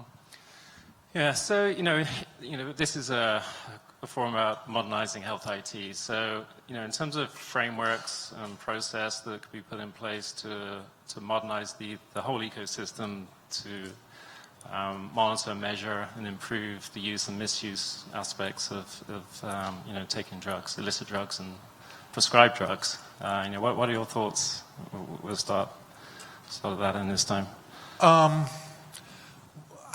think there are opportunities there with sort of big data. I think we need to address some problems that we've got within the system, though, to be able to access that data. So let me give an example. We have confidentiality regulations currently in this country which restrict the ability to share information for patients who are in treatment in substance abuse disorders. We've had those since the 1970s. It's 42 CFR Part 2. That's really created a barrier for health systems that have wanted to integrate substance abuse treatment records into their electronic health record. So we're sort of our own worst enemy for that. And we need to get over some of those things in order to be able to start looking at integrated care between substance abuse, other health care, without having these impediments, which are really significant. Any comments? Well, from a data perspective, I can talk about what we're doing in terms of looking at data to help with that problem. So we view the opioid crisis as something that takes a multidisciplinary approach, and it's not just one agency, it's a lot of agencies. So we have a lot of partnerships with state, local, and other federal partners, right? So we are on, for example, the Appalachian Task Force that was stood up last fall to help working with the FBI and the DEA and other agencies to fight this problem. I'd also point folks out, if you look on our website, just to do a quick plug for OIG, and you can look at, we produce a data brief every year, or periodically, and we looked at the data around claims. And so the claims data is a goldmine of information that can help point you to where there are problems. And so some specific numbers when you look at Medicare Part D specifically. When we did analysis, we found over 70,000 people that were at serious risk of opioids abuse because of the amount of opioids that they're being prescribed, and you find that looking at the Medicare data. We've looked at Medicaid data as well. So there's a toolkit that we generated that we share with anybody, any organization, public or private sector, to help understand, because looking at the data, you need some interpretation and some knowledge. It's not just a machine, but you also need analytical tools to be able to look at that to determine where there's problems. So we do a lot of data analytics on those data sets, specifically the claims data. And again, I encourage folks to take a look at the data brief, take a look at the opioid toolkit that we produced in conjunction with that. So again, it's applicable to public and private sector organizations. Yeah, I want to add that we also worked with the same data set, Part D prescriber data, pretty rich data set, pretty interesting. We started about 2 years ago looking at this data set. We were working on machine learning algorithms that were, purpose of them was to detect anomalies in how providers prescribed medications, especially opioids. We derived, through certain iterations, we derived algorithm that was able to kind of bubble up certain providers that these guys are prescribing opioids in an abnormal manner. So we took these results, and basically I did Google search over each of these anomaly, like top anomalies providers. We used data set from 2014 and 2015. So by 2018, 8 out of 10 top anomalies were like in jail. So that was the results we got with applying machine learning to the data set. It was pretty interesting. And then as an evolution of that work that we were doing, we took this algorithm and actually employed it within the medication security analytics platform. So we're leveraging pretty similar approach to detect anomalies in behavior of nurses and doctors within the hospital environment in terms of how they accessing drugs and especially controlled substances. Okay, so I'm going to look to the audience now. Is there a question here on the left-hand side? No questions. The right-hand side is winning again. sorry, from the left side here, or the right side, I guess, yeah. What actions are being taken right now to further medication-assisted therapies inside of the state and across the state lines that you guys are aware of, or that might be being enabled by your respective areas of expertise? So let me start, if I can. Thanks. So medication-assisted therapies are typically methadone, buprenorphine, and naltrexone are the three pharmacotherapies that fall under that name or that category. Probably the one that's taken off the most over the last 10 years, 15 years has been buprenorphine. There's been a steady increase in the way that buprenorphine can be used, the number of providers who are using it. So it started out just for physicians, but the feds have opened that up to other healthcare providers as well. Methadone treatment has also expanded dramatically in this country, I think as a part of the Affordable Care Act. I think that I would make this caveat that we are in a period now where I think we've seen expansion of treatment capacity. It's not enough, but we've seen expansion. But we haven't always seen commensurate increases in quality of treatment, which is a concern. And I think that we've got to find some balance there as we've seen capacity increase. Does that answer your, well, I hope that answers your question. Yeah.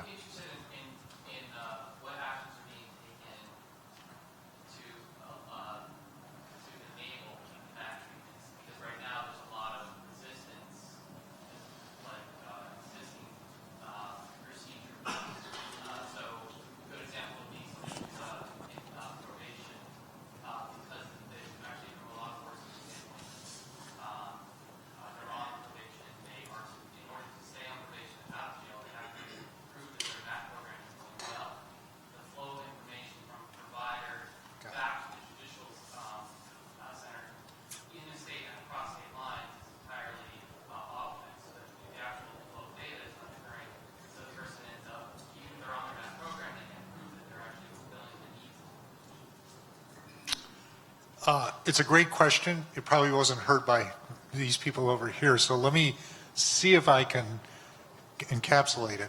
I think what you're asking is data flow from medication-assisted treatment providers or programs to other entities, such as the criminal justice system for people in probation, or other healthcare providers or things like that, to optimize their outcomes and ensure that they're doing well. Is that a fair summary? And I think that's, I mean, I turn to my colleagues here, but I think that's a big issue. I think it also goes back to the federal confidentiality regs, which have added a wrinkle to sharing of treatment records electronically, because there are these firewalls between these programs and other healthcare providers and the access of that information. I think our electronic data is only good as what's put in there, obviously. And right now we're not getting anything in there. A lot of these programs aren't even using electronic records in some cases. Go for it.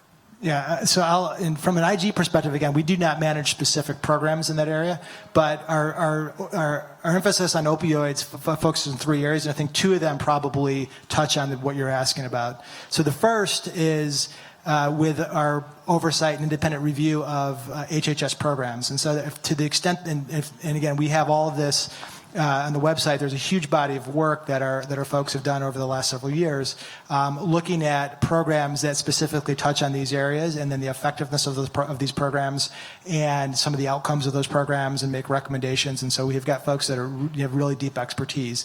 And then the second area is the law enforcement I mentioned, but the third area where we get involved heavily is in education and partnering with other organizations based on that expertise that we've developed. And so again, from the role of the IG in those three, and those are probably the 2 big areas where we've tried to help. And that partnership includes working with states, state Medicaid fraud control units, and other aspects of the states as well. Okay, thank you. Is there another question? Waving at the back. Good morning, and thank you very much. I just wanted to ask a follow-up question about the Appalachian Project and what the status of that was now. We know that fraud occurs predominantly at the provider level, and whether you also looked into the relationships between providers and pharmacies in those regions as well to look for patterns along those lines. So yeah, we again, as a CIO, so what I do to support that, just to give you some basic insight, is support the teams that are doing a lot of the data analytics, to support the teams that are out there that are doing that. So without getting into too much specifics about maybe anything that's specifically ongoing, we are looking at all the data sources that we can and seeing how we can bring those together and do analysis to see where the biggest risks are. So that's been ongoing for several months, and again, I defer to the actual Department of Justice on specific announcements on, hey, what are the outcomes of that? But what I can tell you is that we are supporting that with data and analytical tools to provide insight to the folks that are on that task force. And that includes referral patterns and things like that too. I think yeah. So I think it does. I don't want to get into to specifics, but yes, I think it does. Thank you. Okay, so I was going to ask about return on investment. There's been a lot of good, progress made in tackling this crisis. From your perspective, where do you see the success stories, and I guess then is where are the gaps still that this community can help fill? But I'm really intrigued as to what's really working to tackle the crisis.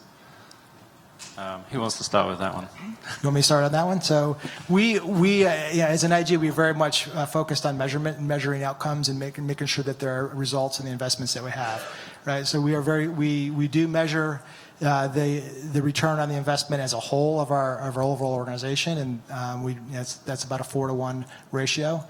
We also we designate key priority areas, and so one of our key priority objectives is actually the fighting this opioid crisis. And so one of the things that, as I mentioned before, we have our data brief and the opioid toolkit, and as we have worked with our HHS partners and their programs, as we've worked on law enforcement, as we've worked in educating partners based on our research, we are also looking at the effect of that efforts on prescribing patterns, specifically around Part D.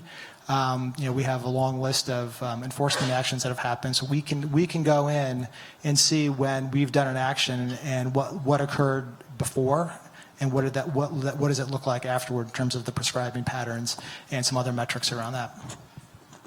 Okay. I guess there have been 3 waves to the opiate overdose epidemic in this country over the last 15 years. So the first wave was a steady increase starting about around 2000, I think, of opioid prescription overdoses. Then there was a second wave, which was heroin overdoses, and now there's a third wave, which is fentanyl overdoses and fentanyl analogs. I think that what we've seen is, as the medical community has become aware of the prescription opioid problem, there's now a clear trend downward in opioid prescribing. What's happened is people shifted when that started to occur to using heroin, and then the heroin started getting contaminated with fentanyl and fentanyl analogs like carfentanil from China. So that's our problem. That was in part data driven, and getting control of prescribing of opioids was a good thing. The problem is we're playing whack-a-mole now, right? So we've got prescription opioids, we're on the right course with that, which was probably the easiest thing to do because it was the medical community who, by and large, is generally responsible. But now we've morphed over into heroin, and then heroin contaminated with fentanyl. And those are a lot harder ones to address because we can't turn off those as easily as we could turn off prescribing of opioids. Right, and then those people not necessarily, visiting the physician's office every week to be monitored and controlled, et cetera, et cetera. Right. Go ahead.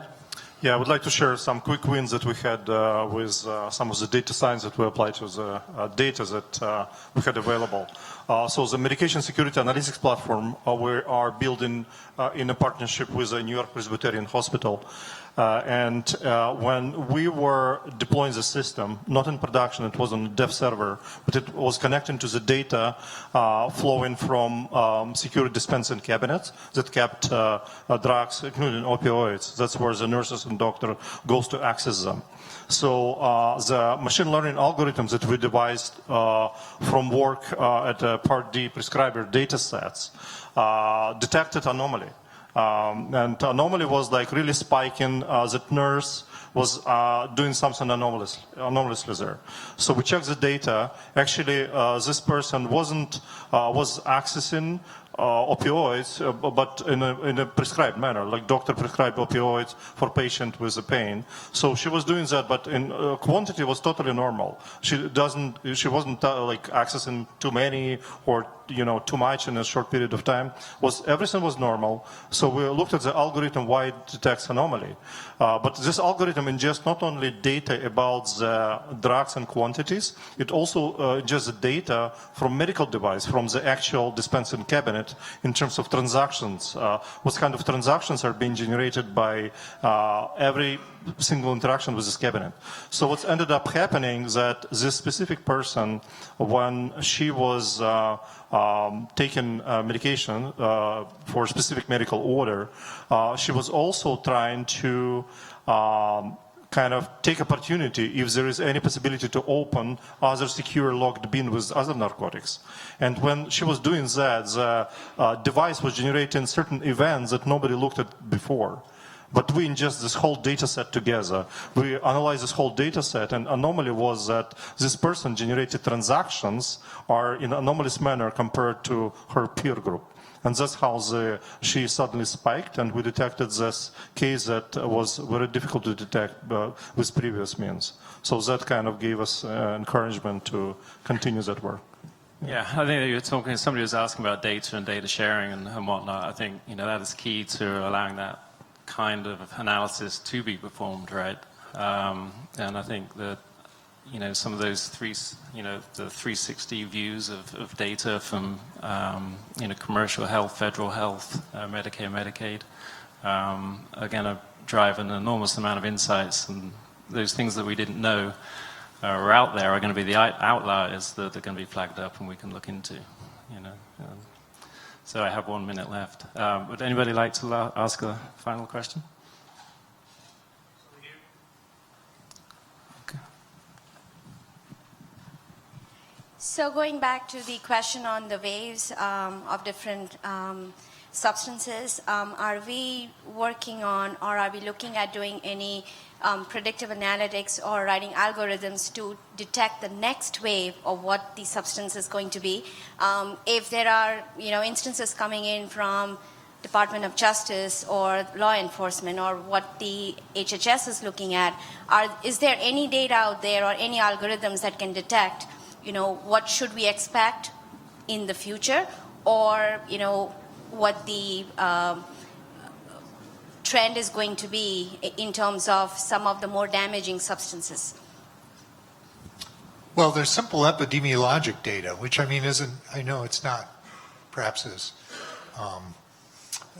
interesting as algorithms and things like that. And maybe this is a note to end on for me.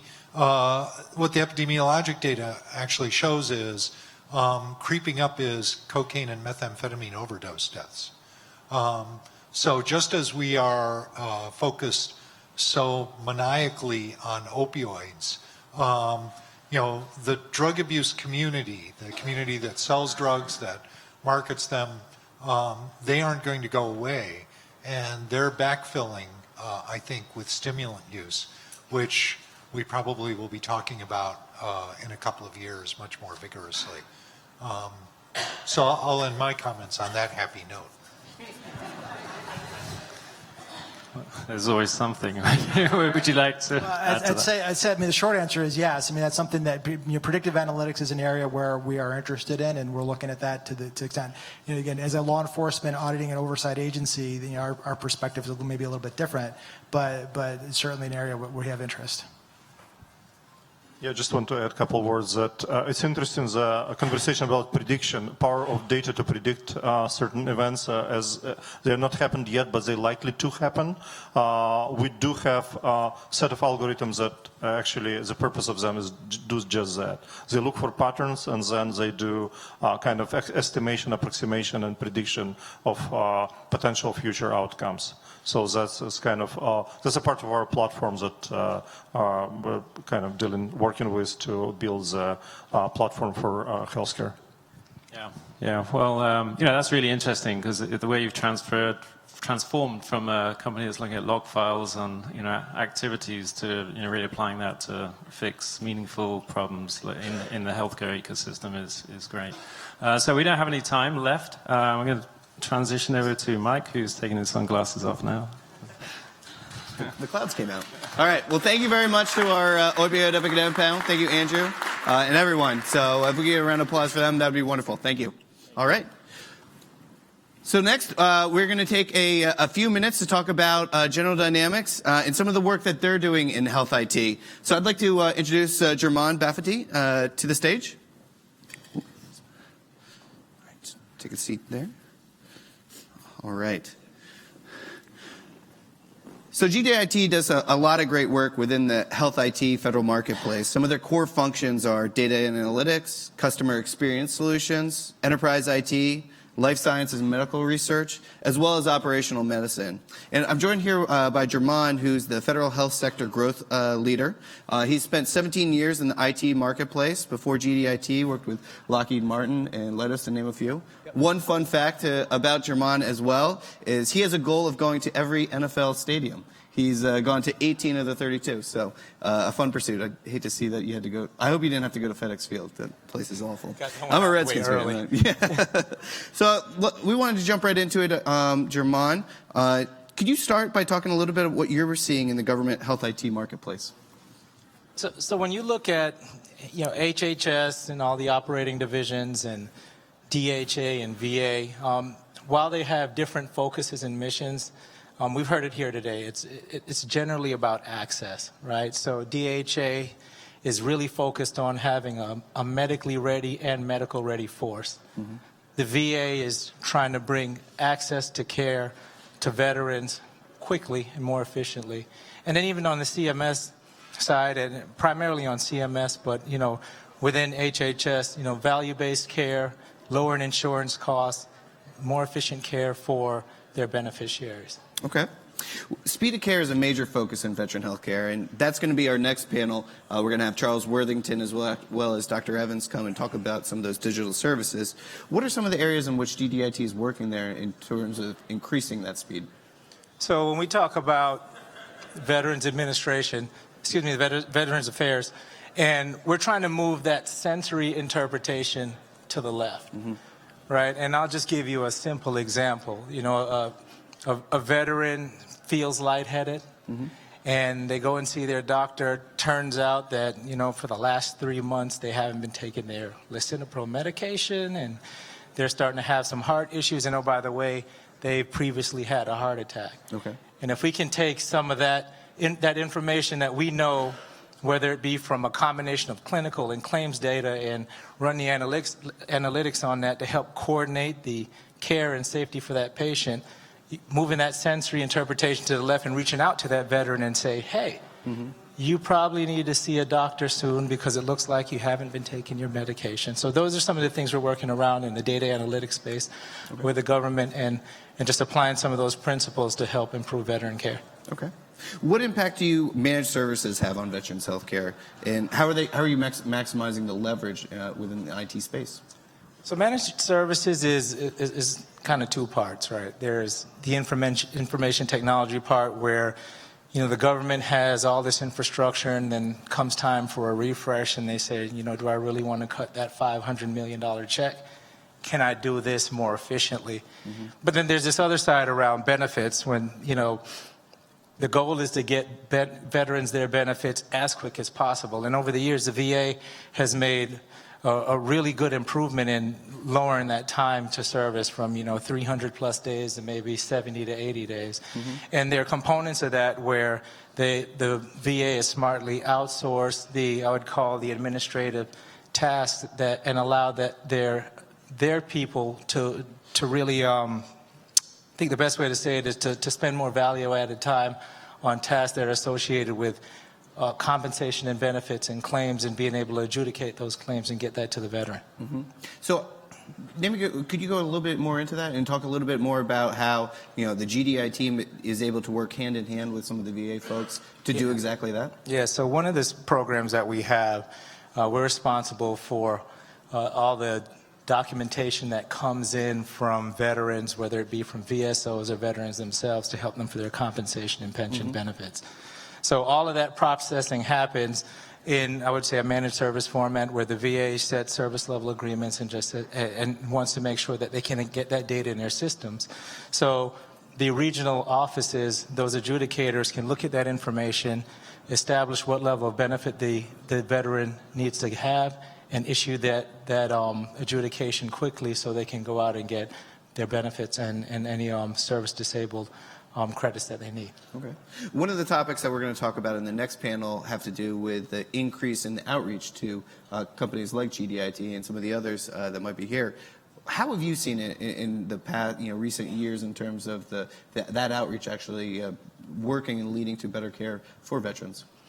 So what I'll say is that the VA has been incredibly open in seeking ideas, right? And they've engaged with industry, I would say in the last few years, a lot more openly, and helped us understand what their priorities are.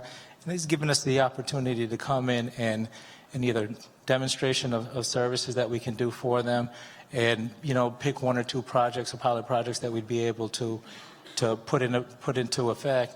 And as a result, you get opportunities to expand that. And if they don't work, hey, you fail fast and you try again. Yeah, well, adopting a lot of the industry concepts out there.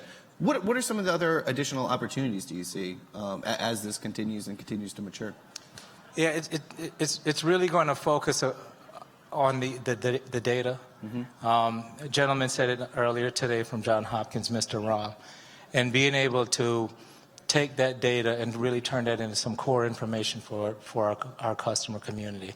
And I mentioned again center interpretation. So I think that with these big clinical data repositories that we have that are responsible that are holding the healthcare information for individuals, and saying how can we use that information to help them have a better control of their health and wellness, and pushing that information out to whether it's a device or a site where they'd be able to have access, or some type of app, and give them more control to say, hey, these are the things that I can do to make myself more healthy. Because the goal is to keep that individual out of the hospital, right, and be more preventative.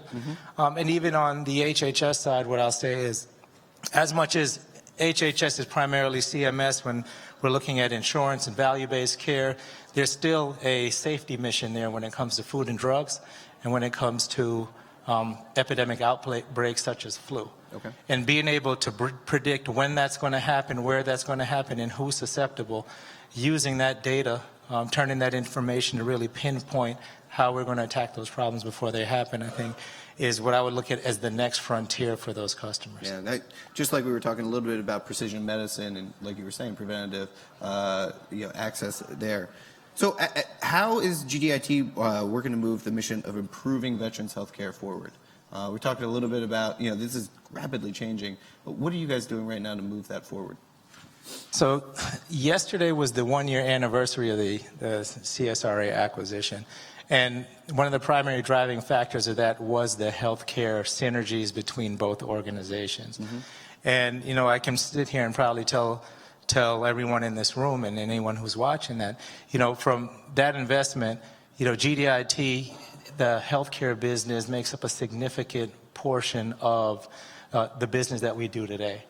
And we're going to continue to invest. Our leadership has made that commitment to invest in talent and industry partnerships both the traditional partnerships and even with some in the healthcare community to deliver that higher level of service beyond infrastructure, cloud capabilities, and really moving up the stack to making the, I would say, better clinical decision-making processes for our customers. Okay. Well, you mentioned infrastructure and cloud. What are some of the areas in which you guys are working in that area to really advance that?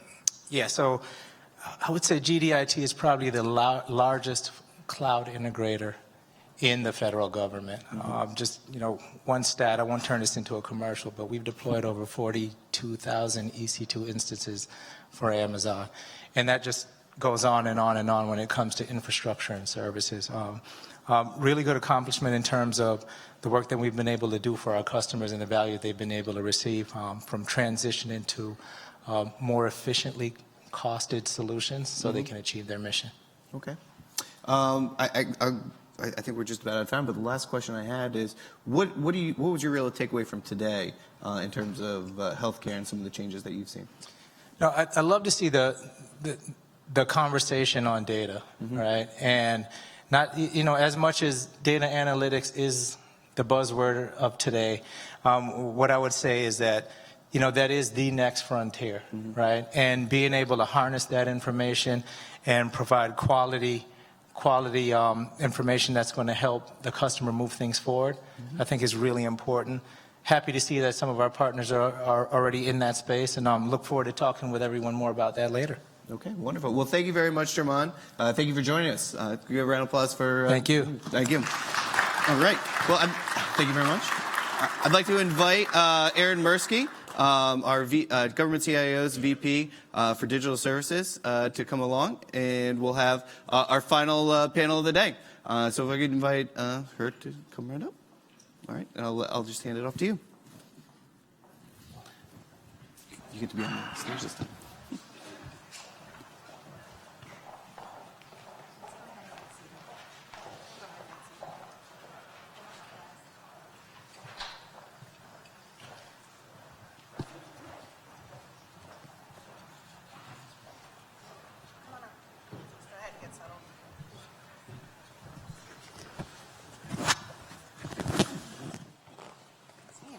So good morning. I'm Erin Mirsky, Vice President for Digital Services at Government CIO, and our panel will be discussing improving veterans health care through digital services.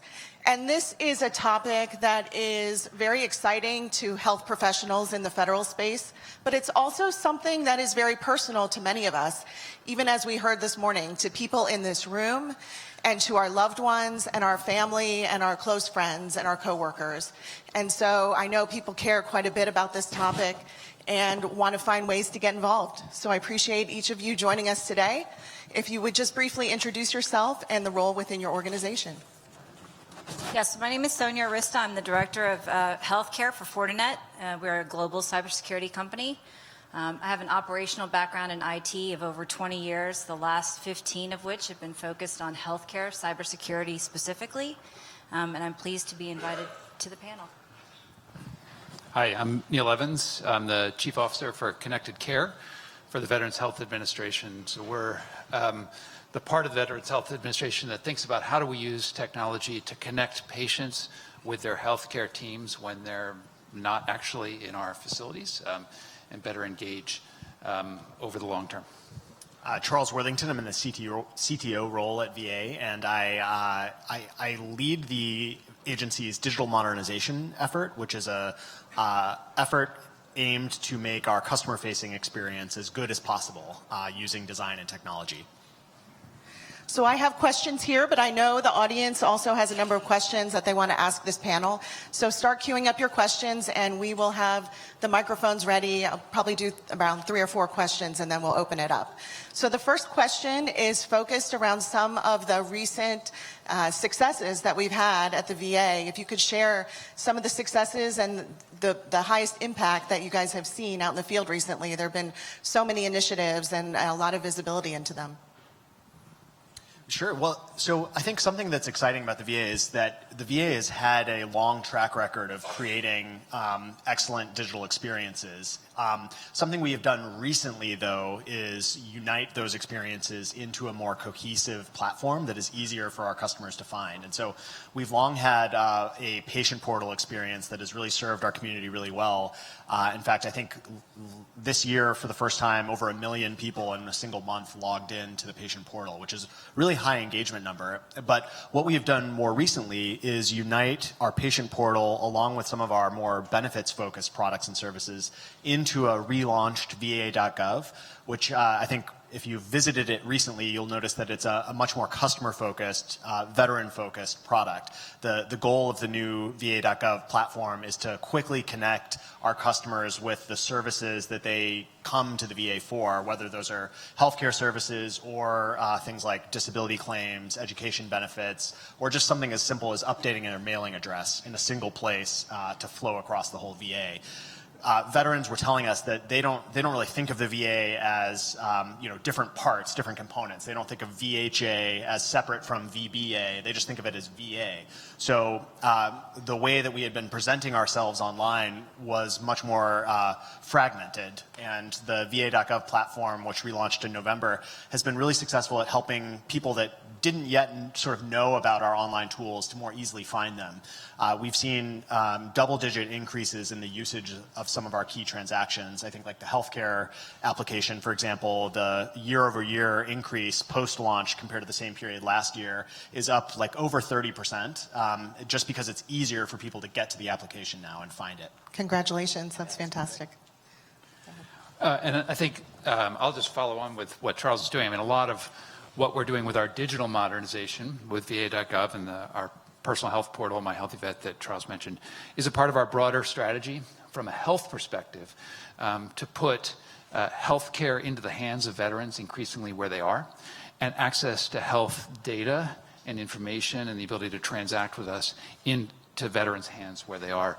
The first panel this morning was talking a lot about that, about how do we liberate data. I think if you take a look at following on sort of our digital presence, we've had more than 33 million downloads by veterans of their health record through our blue button on our portal.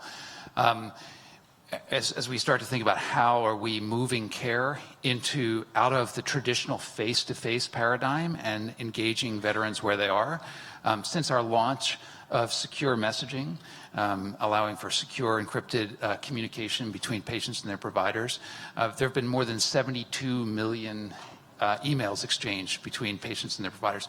And many of those threads would have led to a visit, would have led to a frustrated veteran dealing with parking, would have led to essentially not the most efficient use of our health providers' time. And that gets to the other big piece of where we're seeing an impact, and that is in our telehealth program. You've probably heard about the Anywhere to Anywhere telehealth initiative. And we're really rapidly expanding the delivery of healthcare through multiple telehealth modalities, one of which is video, but I'll sort of speak about that briefly. This past fiscal year, for the first time in the VA, we did more than 1 million visits by video, and increasingly a higher, and 13% of our veterans received at least a portion of their care through virtual care, either through a video visit, a store and forward telehealth encounter, or remote patient monitoring in their own home. And we're really excited about seeing that continued expansion of how we reach patients and also how we can operate more efficiently as an integrated national health system. It's fantastic. So Sonia, when it comes to telehealth, Internet of Things, connected devices in hospitals, how is the VA unique? Yeah, so the VA is unique because it's evident that large data stores like that of the VA are direct targets for cyber criminals, and the cyber economy is going to keep pushing theft of data. But more importantly, what I like to think about as it relates to healthcare services is that there are a lot of cyber criminals that are thinking about corruption of data, so manipulating the integrity of the data that we're using. And as we're increasingly investing in machine learning and artificial intelligence technologies, data integrity is going to become a bigger part of the conversation.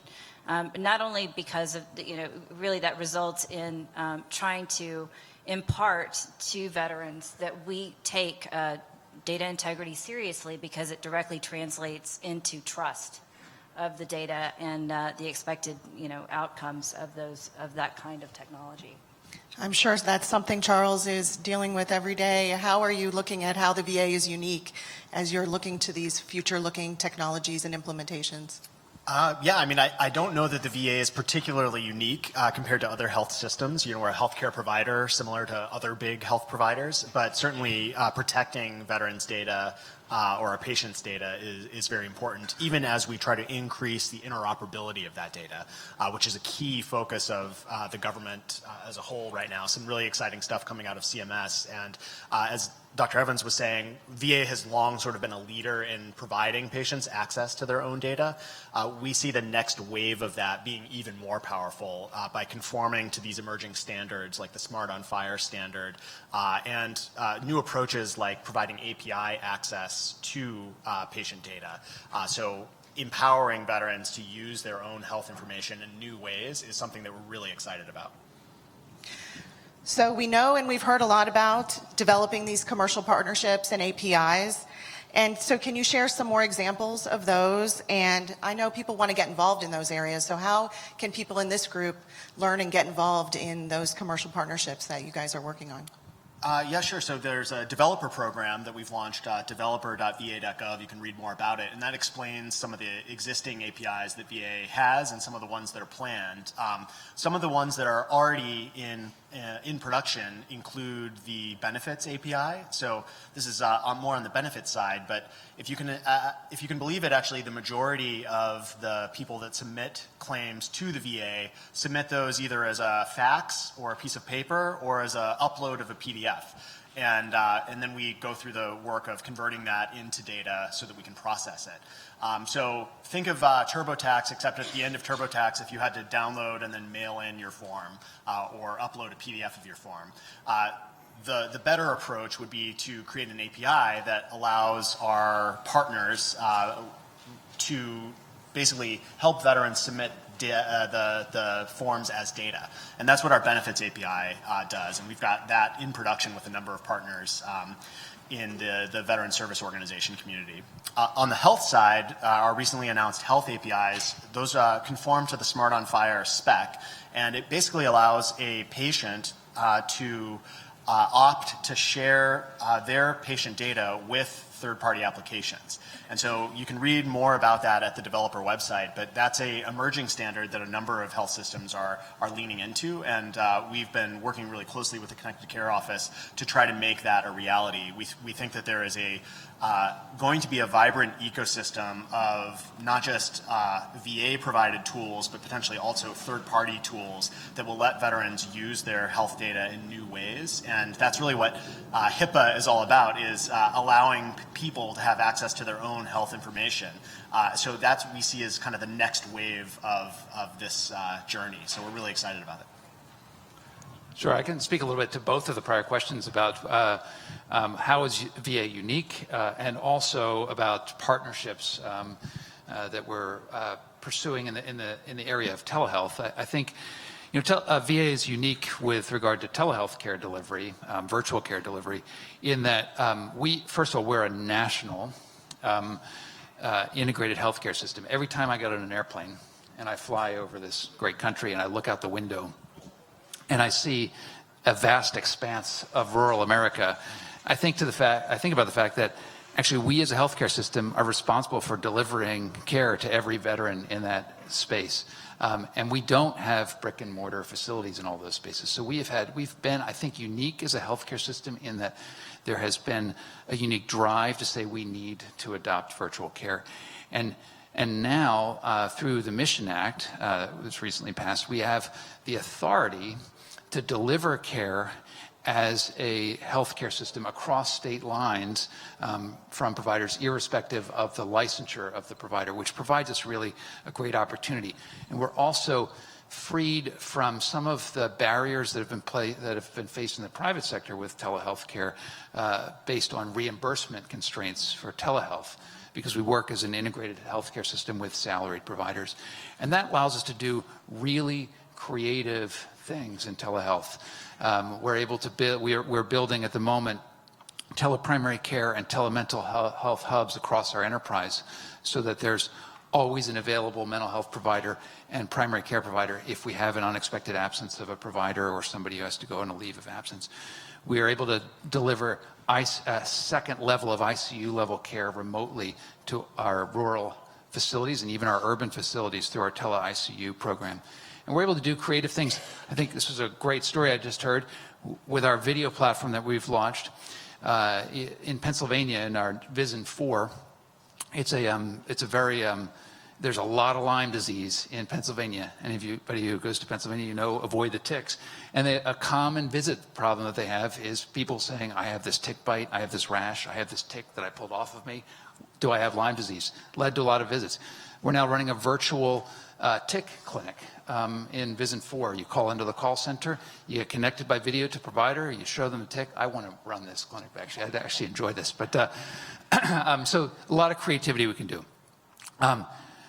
As we do that, one of our big goals, this gets to the partnership question, is to make sure that we don't create or worsen the digital divide, that those patients who have access to technology get a different level of service than those who don't. And that's a place where we're really looking for opportunities to partner with industry, with really anyone who's willing to help us to reduce the digital divide. We've announced several partnerships over the last 6 months.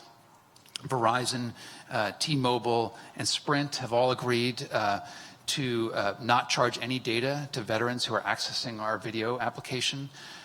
We're starting to work with Walmart and also with veteran service organizations, the VFW and the American Legion, in partnership with Philips, to build telehealth access points in people's communities closer to their home, where they can come and have internet access and see their VA provider. And we're looking for other opportunities to do that. I think there's really a lot of opportunities to do that. Thank you. On the APIs and commercial partnerships. Yeah, so I mean, definitely from a cybersecurity perspective, we think of three, main components when we talk about all of these advantages and rapid innovation, right? One is interoperability is really, a very, very beautiful way of saying that a lot of systems are coming together very rapidly. And with any system integration, you innately have, potential vulnerabilities if you're not doing that integration well. And checking, data along the chain, right? The saying is that you're only as strong as your weakest link. And when you're integrating that many partners, there's a mindfulness, obviously, around integration work and security. The second is, the rapid code development and the sharing of API and open source code, again, creates a large, compensity for cyber vulnerabilities if that code is not checked correctly. So, in all of these enablement tools that are doing the right, thing, directionally in applications, in hitting the patient base faster, we need to be mindful that go-to-market speed needs to be tempered with solid security diligence. The third thing that I would mention is that, with things like the preemptive rule, federal preemptive rule, and you spoke about getting telehealth services directly to the patient base, that's going to require a larger network, obviously, in your traditional networks, but also your cellular networks and some of the cellular carriers that you were mentioning. And we know, that there are innate cyber vulnerabilities in those, networks. So again, this perimeterless network, this boundaryless network creates incredible advantages and innovation, and rightly so. But there needs to be a subsequent diligence around security risk assessment and vulnerability assessment that goes along with the deployment of those kinds of services. One of the advantages we're seeing with open source is exactly that visibility that you're talking about. By being able to see the source code ourselves, we don't have to trust a vendor to take their word for it. We can see the code and exactly how it runs. And I think that's something that has really been a key feature of the past 10 years of web development, is the primacy of open source, and seeing even big companies like Microsoft that previously had very proprietary stacks that you just kind of trusted that they were taking care of the security. They've made big moves into adopting some of these more open source libraries. And so that's created a lot of new opportunities, I think, for the government and for anyone to improve the security of some of the software that we really rely on to run the world. So I want to go back to the question from this morning around interoperability between VA clinics and hospitals around the country. And I know that's something Dr. Evans has experienced in real time, and I'm curious around, going back to the question from the morning, how VA is working to tackle that. Sure, and I think I missed that question, but I can talk about the. I can talk about it, and if I don't get it right, if I don't answer the question, ask it again, and I'll get it straight. So, the interoperability between VAs is not a problem. So when I see a patient in clinic, I will be there tomorrow morning. And I see a new patient who comes from any VA in the country, I'm able to see all of the data. I see it through the Joint Legacy Viewer. There was a time, that has been the case for many years now. There was a time 5 years ago, 7 years ago, where what I would have said is that the technology existed, but the penetration with every VA provider on the front lines of care was not where it needed to be. But at this point in time, there's a giant button in the EHR that says JLV and about 1 million emails that go out, and people know that the Joint Legacy Viewer is a place where you can go to see all data, both from the Department of Defense and from the VA. So access to data is quite simple, and frankly, communication with providers across the VA it has also gotten a whole heck of a lot simpler over the last, I would say, 5 to 10 years of practicing medicine. Frankly, that's also been what has helped us accelerate telehealth care delivery. So as an example, I'll use as an example since we talked about precision medicine earlier today, our telegenomics hub in Salt Lake City, Utah. In Salt Lake City, we have our genomic counselors and genomics physicians. We have a whole group of them. They're actually from Salt Lake City delivering care to 80 different VA medical centers, able to see all of the data from all of those 80 VA medical centers to provide the genomics and genetic counseling expertise that we often can't find at some of our more rural facilities. The pace of change within the VA is just amazing, so thank you. I want to open it up for questions. I'll start on this side of the room, and I know there's a few microphones. So one right here in the middle, which is leaning towards my left, which is good. Thank you. Sam Nixon with Humble One. I was going to share, as you were talking about the evolution of the developments that VA has had and interoperability and developing the different platforms.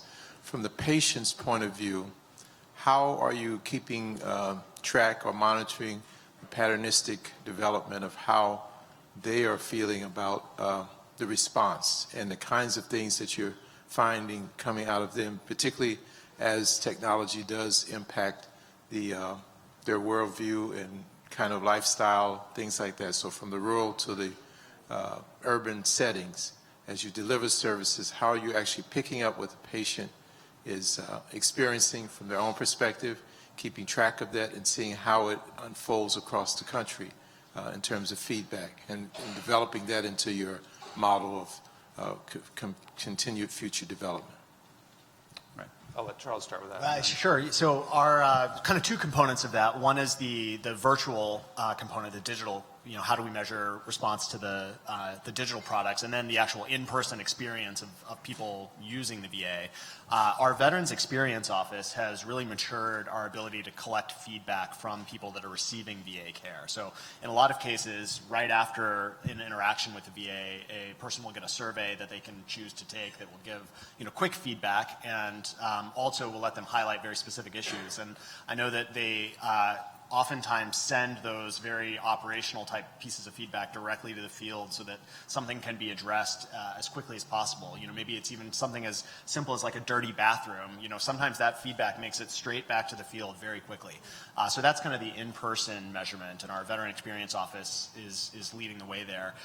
In the digital tool realm, we kind of think about measuring things in two ways. One is measuring the usage of the tool and the penetration of that usage. So that's something I think we're very proud of, but also we see a lot of room for growth in some of these virtual care delivery modalities. I think there's really the sky is the limit. We don't totally know what the potential penetration of these things are.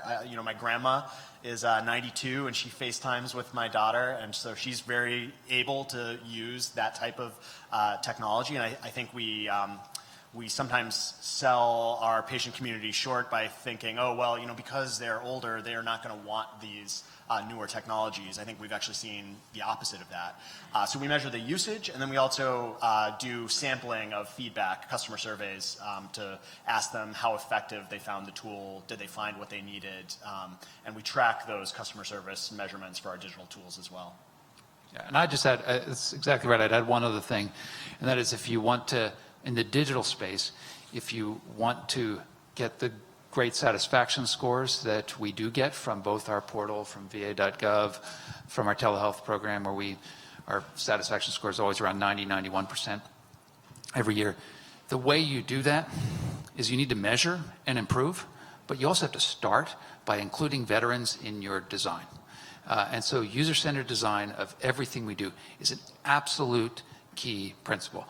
That involves taking into account the perspective of veterans and also of the clinicians who are on the front line of delivering care. There's an epidemic of burnout amongst physicians in this country. It's estimated that more than 40% of physicians at any given time are feeling some degree of depersonalization or symptoms of burnout because of the stress that they're putting on there. And we're asking our clinical community to do more and more as we're asking to deliver care, not just in person, but virtually. And so thinking about that from a design perspective and also thinking about the veterans' experience from a design perspective is going to be critical for the health of virtual care moving forward. Thank you. Another question? Oh, right here.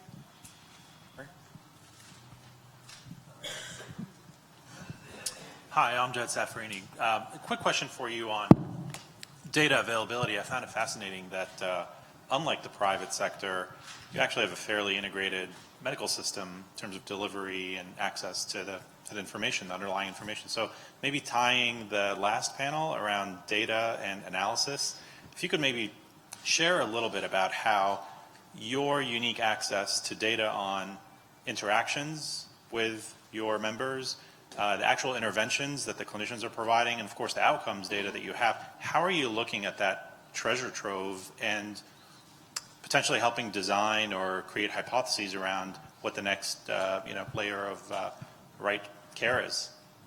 Great question. Yeah, so I would agree with your premise that we have a treasure trove of data within the VA. That is absolutely true. I mean, we have been fully electronic with our electronic health record, back into the early 1990s, and in some of our data domains well before that. We have a national. Our data exists at the national level, and a part of VA's mission is a research mission, right? And so we have a very significant research community and actually funding for research that occurs. And there's a significant part of our health systems research and development budget that goes to asking questions that we can uniquely answer because of our data set. It's actually part of, so as we move forward, how do we do that better? How do we answer those questions more quickly? And how do we answer questions that are more operational versus those that are more sort of hard science research questions are conversations that we're having on a regular basis, not necessarily me, but we'll invite the person who's running that to the next panel. Yeah, we have seen, I know in a few cases there are some of those models, predictive models, getting put into production. So we have a model focused on opioid use, another model that is designed to identify people that may be at risk for suicide. And those types of models, I think, represent one avenue of the future of healthcare. And because of VA's data set, we feel like we are pretty well positioned to contribute to furthering that field. One more question right here in the front.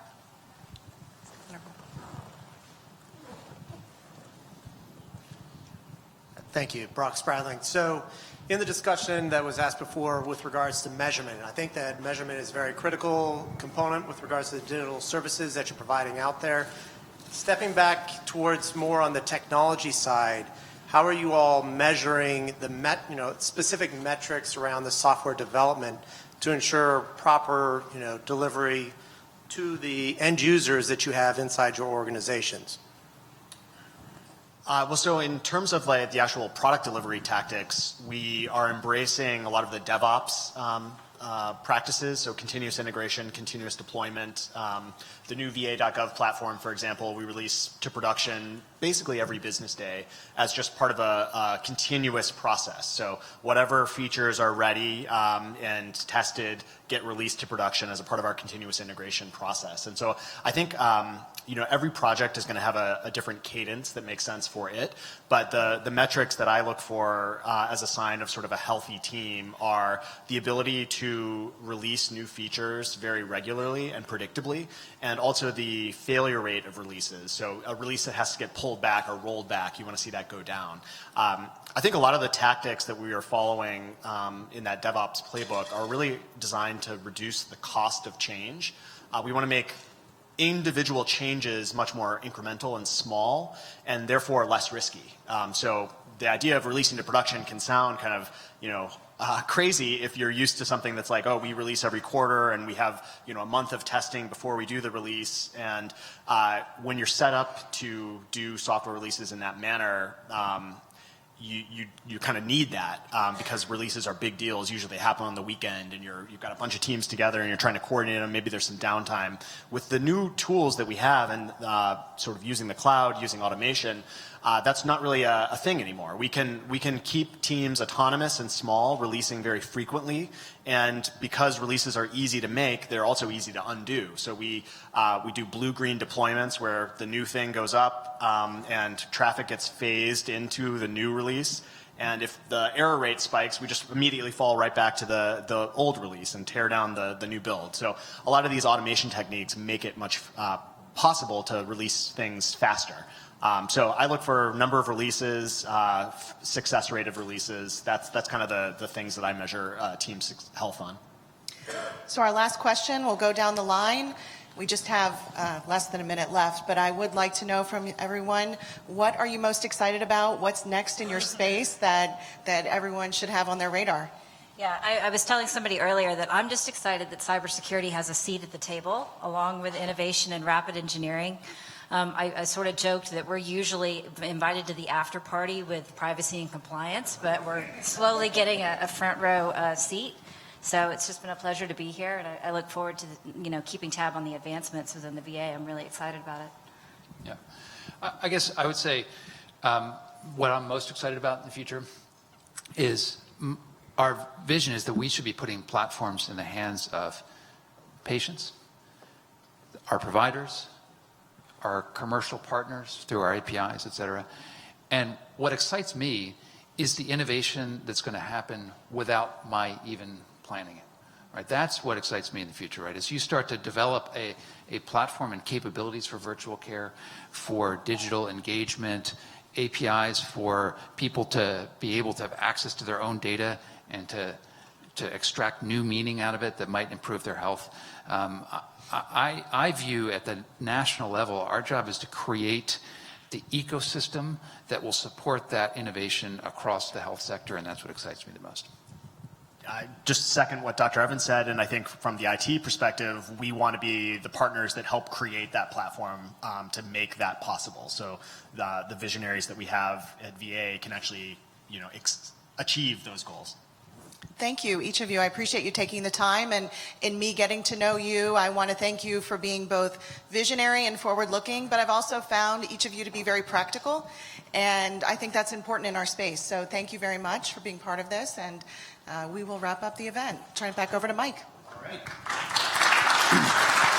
We get another round of applause. It's a great panel, great topic. Thank you very much to all four of you for that thing. So if you guys want to take it on. So thank you very much for everyone for being a part of this morning. Great conversations about a lot of very important topics. Before we wrap, I wanted to make a couple quick announcements, and I promise the last one's going to be the one that you're going to be most excited about. To begin with, I wanted to first thank all the speakers, all the sponsors from today. So can we get one more round of applause for everybody?